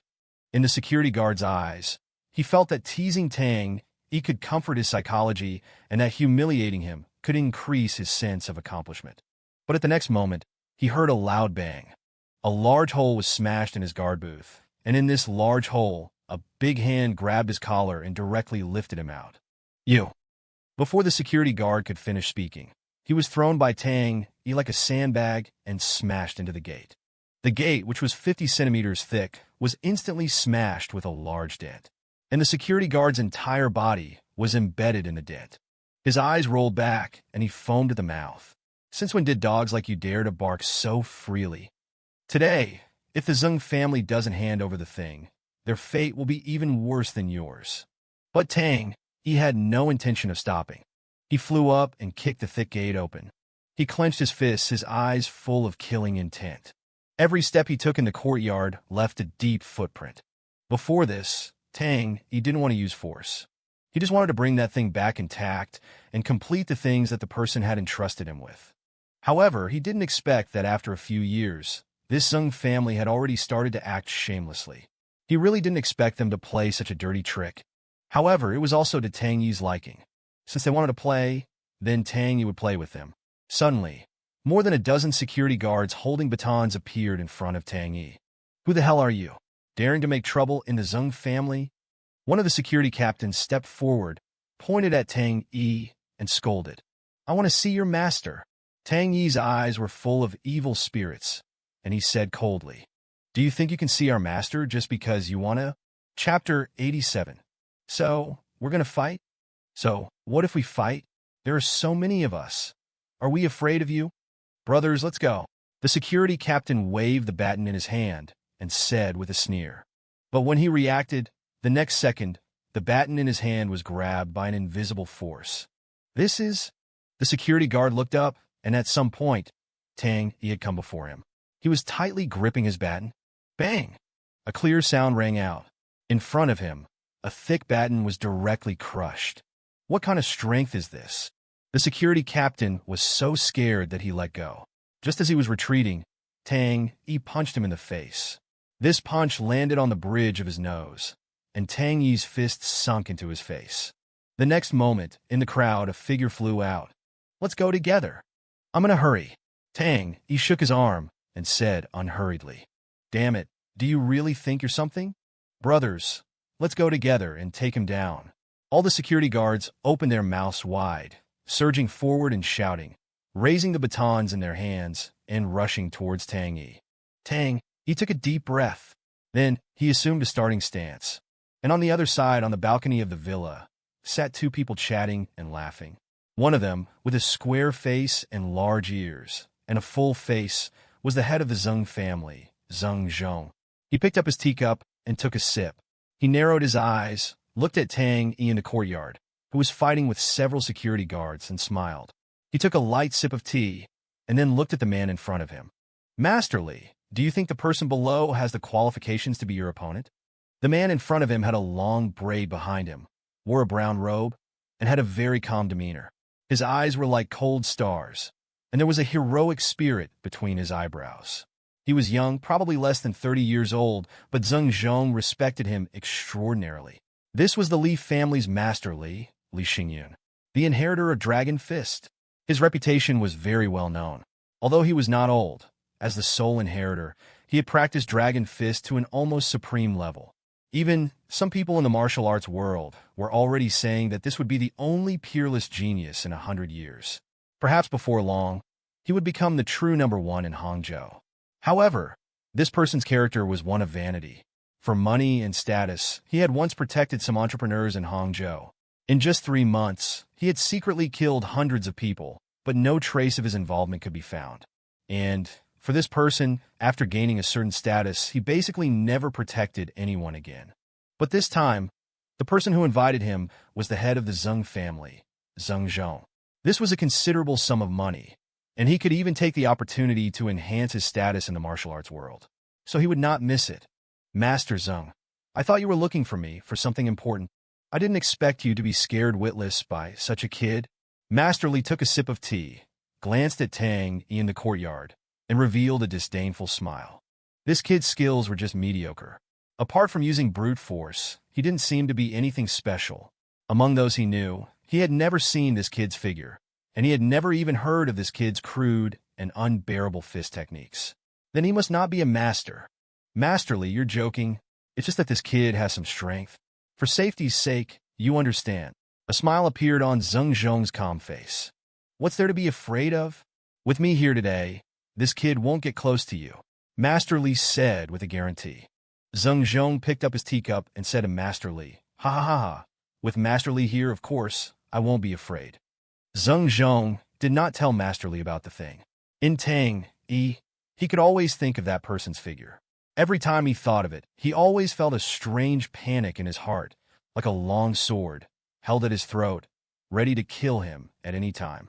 However, thinking that that person had been missing in the martial arts world for many years, and it was rumored that he was already dead, Zung's uneasy heart also calmed down.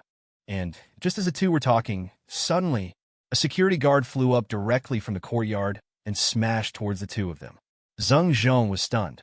Before he could react, he only heard a bang. Master Li caught the security guard with one hand and slowly placed him on the ground.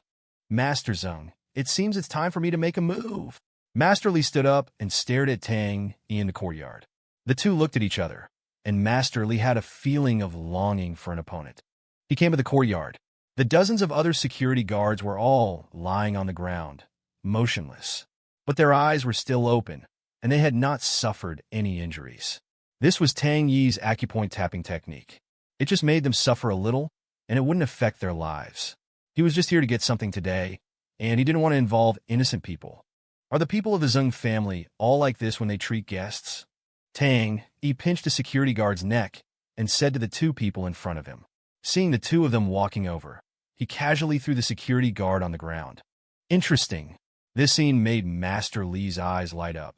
It seems that you are not only good at using brute force. I didn't expect you to know acupoint tapping techniques. In this move, he could express his power freely, and with 2 fingers, he could tap each security guard's acupoint. The movement of tapping the acupoints was also so calm and accurate. The skill of tapping acupoints was not considered strange, but to be able to control the power of each time so well among more than a dozen security guards, and to grasp the timing of tapping acupoints so accurately, such skill could not be achieved overnight. It was like making tea. The taste was neither too strong nor too light, just right. This could only be achieved through the accumulation of time. In this way, there was still some reason why Master Zung could find him. However, he had just casually thrown a security guard towards the balcony. If he hadn't been able to catch it with one hand, all 3 of them would have been killed instantly with that kind of force. This kid's moves were quite ruthless. It didn't seem like he was here to get something, but rather to massacre the whole family. Master Li, what do you think? Zung Zhong still couldn't help but ask. He's just a beginner, Master Zung. You don't need to worry. Master Li stepped forward 2 steps. He stood in front of Tang E with his hands behind his back. Chapter 88. The security guard saw the approaching person and suddenly raised their eyebrows. A breeze came, and the airflow was like the cold wind of winter. Blowing on the face, it was as if a sickle had cut through the skin, making people feel inexplicably horrified and shudder. Master Li stood there, standing like a pine tree, with well-developed chest muscles and a small braid behind him, swaying in the wind. His eyes were like cold stars, and a playful smile appeared on his lips. Is this Master Li? Master Li? In the crowd, someone recognized him and lost control of his surprised expression. Are you sure you didn't mistake him? Nonsense, this is the famous Master Li, one of the 3 great masters in Hangzhou. Master Li, who is as famous as Lu Qingyun, and is younger than him, and his strength is even above his. Such a person, how could I mistake him? How dare I mistake him? At this moment, everyone gasped, almost fainting from excitement. They might have only heard of Master Li's reputation. That's right. Being able to hear about him was already good enough, because such a person was generally unknown to the public. There were no photos of him circulating in the martial arts world or in the media, not a single one. He disdained publicity and never exposed himself to the public eye. Such a person was unfathomable. But the people who had truly seen him in action were basically his most loyal fans. Some people even spent a lot of money just to be able to say a word to him. Not to mention those martial arts families who would go bankrupt just to comprehend a move or 2, which was very worthwhile. Everyone, step back. The security captain waved the baton in his hand and quickly retreated to the back. Captain, aren't we going to help? A young security guard whispered in the captain's ear. Are you crazy? This is a battle between masters. A small person like you had better stay as far away as possible. If you're not careful, you'll become cannon fodder. The captain glanced at the young man beside him. This kid really didn't know the immensity of heaven and earth, and he even thought about going up to help. They were already very lucky to be able to see this level of battle once. Go up and help? Don't even think about it. On the side, Zung Zhong revealed a meaningful smile. Master Li was less than 30 years old this year, and he had already obtained the title of master. This could be said to be unprecedented in the entire Hangzhou. This time, he had spent a lot of money to be able to invite Master Li. Basically, he had spent all of this year's profits just to be able to invite Master Li to make a move. This time, with Master Li taking action, he had no worries. Looking at Master Li's elegant back, the wrinkles on Zung Zhong's old-fashioned face squeezed together in a smile. Kid, This is not a place you can afford to offend. Today, get out of here obediently, and I'll spare your life, Master Li said calmly. In his eyes, there was no place for Tang E. In his eyes, this young man in front of him was about the same age as himself. At most, he was a year or two younger than him. He firmly believed that there were indeed many geniuses in this world, but a genius like him, who had reached the level of a master at such a young age, was perhaps the only one. From the good use of force in those few silver needles just now, and some of his fierce punches, he was indeed a talent. However, he was definitely not at the master level. As long as he was not at the master level, in Master Li's eyes, everything was just floating clouds. Therefore, the first time he saw Tang E, he put on a very high posture. He directly wished he could step on Tang E tightly under his feet. Get out of the way. Tang Yi's gaze had been fixed on Zung behind Master Li. In his eyes, the other irrelevant people were not taken seriously at all. Moreover, his purpose today was to find Zung. If there was anyone blocking him, then, when it was absolutely necessary, Tang E would step over their bodies one by one. Tang E clenched his fists, and the killing intent in his eyes was already taking shape. Zung, the thing is not yours.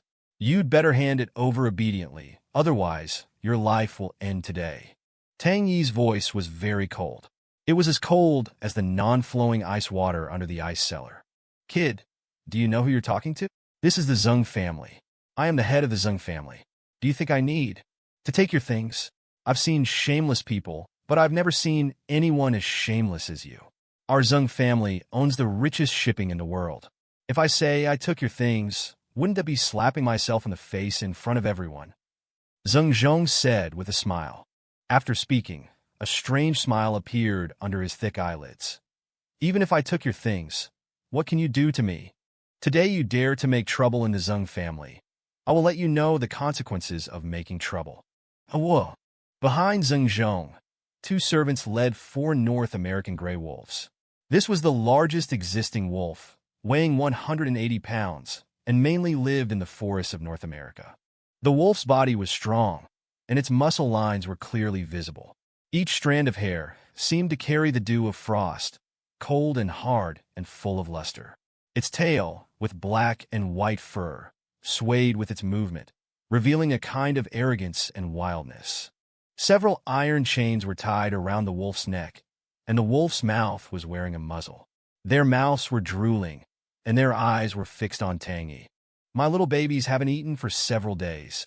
After Master Li breaks your hands and feet, I'll throw you into the wolf pack. Speaking of which, it's your honor to be eaten by my little babies. Zung raised his eyebrows and said with a smile.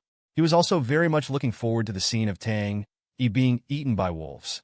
Everyone on the side couldn't help but shiver in fear. These were living wolves, the fiercest wolves in the world. One bite, and most of the internal organs would be bitten off. It seemed that this kid was really doomed. Zung, looking at you. Are you obviously refusing to return it? Tang E sighed and asked. He still decided to give Zung one last chance. But this opportunity, in his eyes, was a complete joke. Am I not obvious enough? Master Li, don't waste your breath with this kid. Just cripple him and feed him to the dogs. Zung pointed at Tang E and said to Master Li requestingly. Chapter 89. Kid, it's not that I don't want to let you go. It seems that today, you must die here. Master Li's face revealed a fierce expression. Hearing this, Tang E narrowed his eyes. He glanced at Master Li and said, Are you also seeking death? It's a pity. You have cultivated the cultivation of a master with great difficulty. Tang E saw through it at a glance. This Master Li, who was praised by everyone, was only at the cultivation level of a master. But he had already surpassed the master level by more than a dozen levels. If this Master Li hadn't been buzzing in his ear, he wouldn't have noticed that this Master Li had any power. Seeking death? Ridiculous. A disdainful smile flashed across Master Li's face. Presumably, you haven't been out of the sect for long. No one in the martial arts world has even heard of your name. You're so arrogant when you're just starting out. Didn't your master tell you that doing so will cost you your life? Before the words fell, boom, a majestic aura suddenly burst out from Master Li's body. Powerful, domineering, The blue and white crushed stones under his feet cracked several times. The huge pressure and the airflow emanating from his whole body involuntarily made the people behind him close their eyes. This was the strength of a master, one of the three realms in Hangzhou. Immediately, Master Li did not hesitate. Boom! Only a loud bang was heard. A powerful force condensed in Master Li's hand.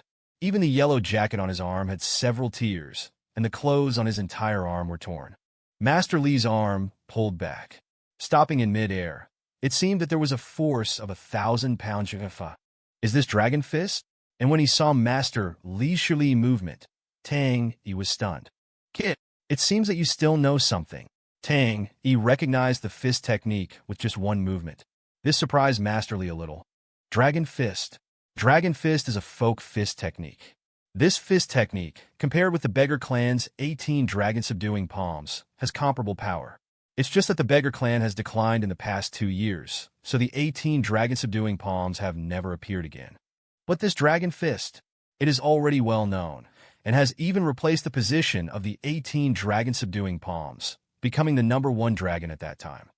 Dragon Fist, coincidentally, it was also evolved from the 18 dragon-subduing palms.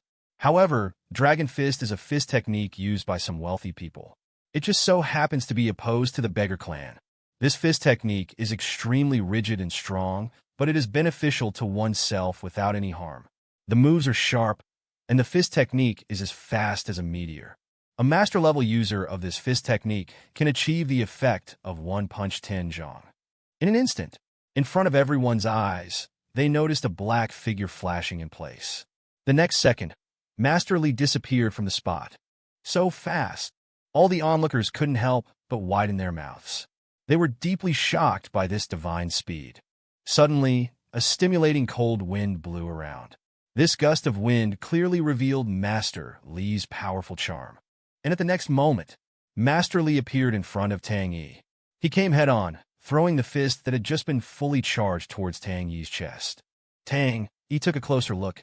This was the move Flying Dragon in the Sky. In an instant, it could shake out a person's internal bones, and the bones of the whole body would fall apart, leaving only a limp body. A whirlwind condensed on the fist. Bang! Like a 1,000-pound bell, it landed on the ground with a bang. Tang E narrowed his eyes slightly. Since he was released from prison, the opponents he had encountered were all ordinary humans. And this time, facing a true martial artist, this was a good opportunity to prove his experience. There was a strange excitement in his heart. In the excitement, there was also a madness that had been suppressed for a long time. Tang Yi stood in place, without any intention of threatening him. He just puffed out his chest, condensed his internal force on his chest, and took this punch head-on. As the fists and flesh met, the surroundings suddenly became quiet. Everyone was staring, each one expecting the result. Kid. Noticing this scene, a touch of mockery flashed across Master Li's face. Facing my flying dragon in the sky, you didn't dodge? I saw that you had already noticed my fist technique. If you wanted to dodge, you still had a chance. But it's too late now.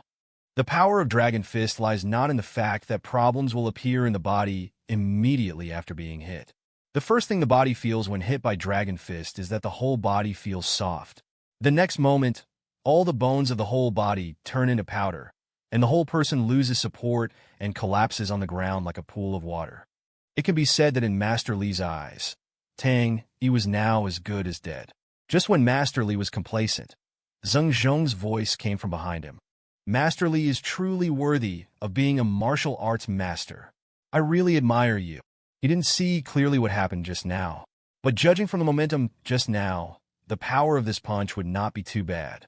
Perhaps Tang E had already lost consciousness and could not feel the pain. Kid, don't be stubborn. Your strength cannot withstand this punch. Rest in peace. Master Li retracted his fist. He rubbed his wrist. He used 10% of his strength in this punch. It was the greatest strength he had ever used.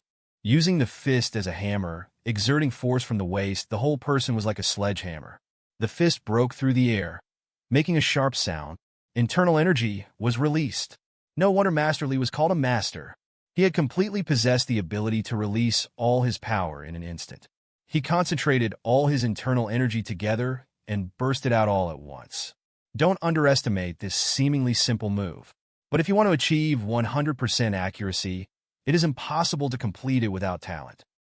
Tang Yi's face was calm. He took a deep breath, and he was stunned. That's it. I thought it was so powerful, but it didn't even break through my outermost layer of chi. When this punch came just now, Tang E condensed all his internal force and gathered it on his chest. He thought that this punch was fierce and its power must be considerable. But he didn't expect. When it hit his chest, it collided with the internal force emanating from his body. The internal force that flowed out of this body was equivalent to being excessive. A glass of water was full, but there was still a part of the water that had not been filled, and it would flow out. And the internal force that masterly hit with all his might just now was the excess part of Tang Yi's body. You hit me with a punch, it's my turn to return a punch. Don't go back on your word. Tang E clenched his fist and said with a faint smile. At this moment, everyone was stunned. Chapter 90. Master Li's fist landed on Tang Yi's chest, but it didn't cause a single ripple. At this moment, a thought flashed through Master Li's mind. To be able to catch his punch so steadily in such a short time, then, this person's true strength was not only above his, but might even be 4 or 5 levels higher.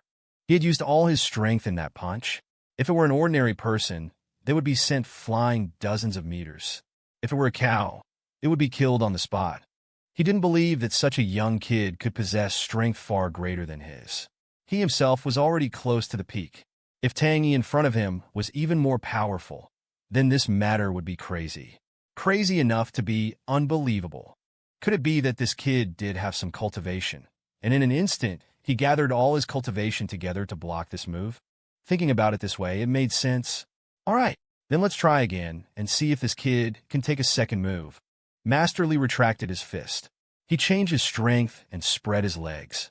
One hand formed a fist, the other a palm. Boom! Between the change of fist and palm, a dragon's roar sounded. Dragon fights in the wild. Yeah! The veins on Master Li's arms bulged. After images appeared, and if it weren't for someone with cultivation, it would be impossible to see his true form.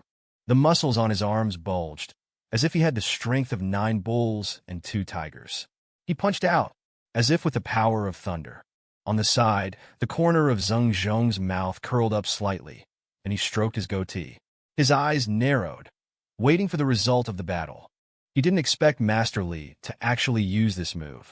Once, Master Li's master had specifically instructed him not to use such a cruel move unless he encountered a true master. Master Li was now nearly 30 years old. It had been 15 years since he learned this move. He hadn't used this move for 15 years. Although this move was second only to Regretful Dragon and Dragon Fist, its power should not be underestimated. Zung Zhong held his breath. He wanted to take a good look at this move that hadn't appeared in the martial arts world for many years. Perhaps it was only for a moment. For ordinary people, this moment would take at least 50 years of practice. But for a master like Master Li, it only took 15 years to master it. Many people dreamed of seeing it with their own eyes. To be able to see it today was a great fortune.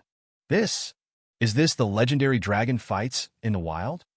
I heard that those who have seen this move are already dead. Today, we have the opportunity to see Master Li unleash such a unique move. It's truly amazing. The security captain was already dumbfounded, and he couldn't be bothered to tell everyone to step back. For small figures like them, being able to see such a fierce battle was even more exciting than winning 10 million.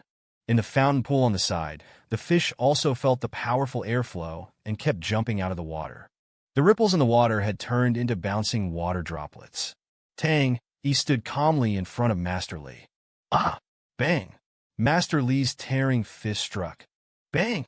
Suddenly, Tang E stretched out a hand and directly caught Master Li's fist. The flying sand and rocks, everything that was flying up, all calmed down at this moment. Everyone took a deep breath and stared at the two people in front of them. The cold aura on the fist made Master Li's heart feel a chill. His punch, which he had thrown with all his strength, was actually caught by Tang E with an expressionless face. At this moment, Master Li's heart changed from doubt to collapse.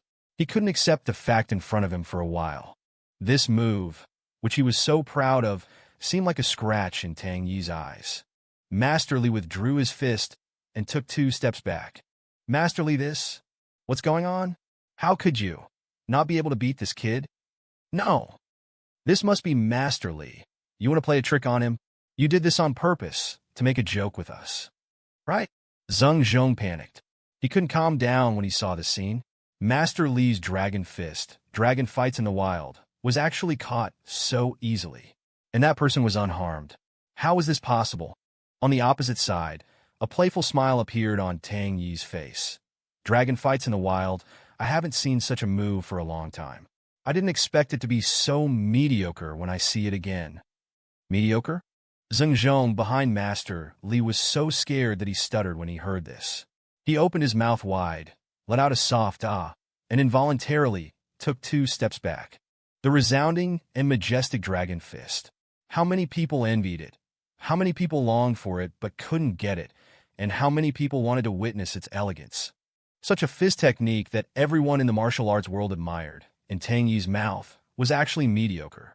At this moment, an illusion appeared in Zung's eyes. Could this kid be that person's? No. That person had long since disappeared from the martial arts world and couldn't appear again. With that person's age or status, how could he possibly take such a young man as his disciple? However, the killing intent revealed in Tang Yi's eyes just now was even stronger than that person's oppressive feeling. Master Li. Zung wanted to stop Master Li, but words spoken are like water poured out. Things had already come to this. If he asked Master Li to stop, wouldn't that be telling others that the Zung family was afraid of this kid? Moreover, Master Li hadn't lost yet. Master Zung, don't be afraid. I still have one more move, Master Li said in a deep and powerful voice. Master Zheng's eyes were stunned. Master Li, you mean? That's right. The ultimate move of Dragon Fist, Regretful Dragon. Dragon Fist, 3 moves. Flying Dragon in the Sky as the starting move, Dragon Fights in the Wild as the collapsing move, and Regretful Dragon as the palm. 3 moves combined, great perfection of cultivation. If an ordinary person could master Flying Dragon in the Sky within 15 years, they would already be considered powerful. Mastering Dragon Fights in the Wild within 30 years, they would be called a genius. If they could comprehend Regretful Dragon within 50 years, they would be a true master. Tang, he said with interest. Oh, it seems you're ready to get serious? That's the way it should be. Otherwise, I wouldn't be interested. Tang, he shook his fists. He made a starting move of Tai Chi. His legs spread apart, his palms rose and fell. He exhaled a breath of immortal chi.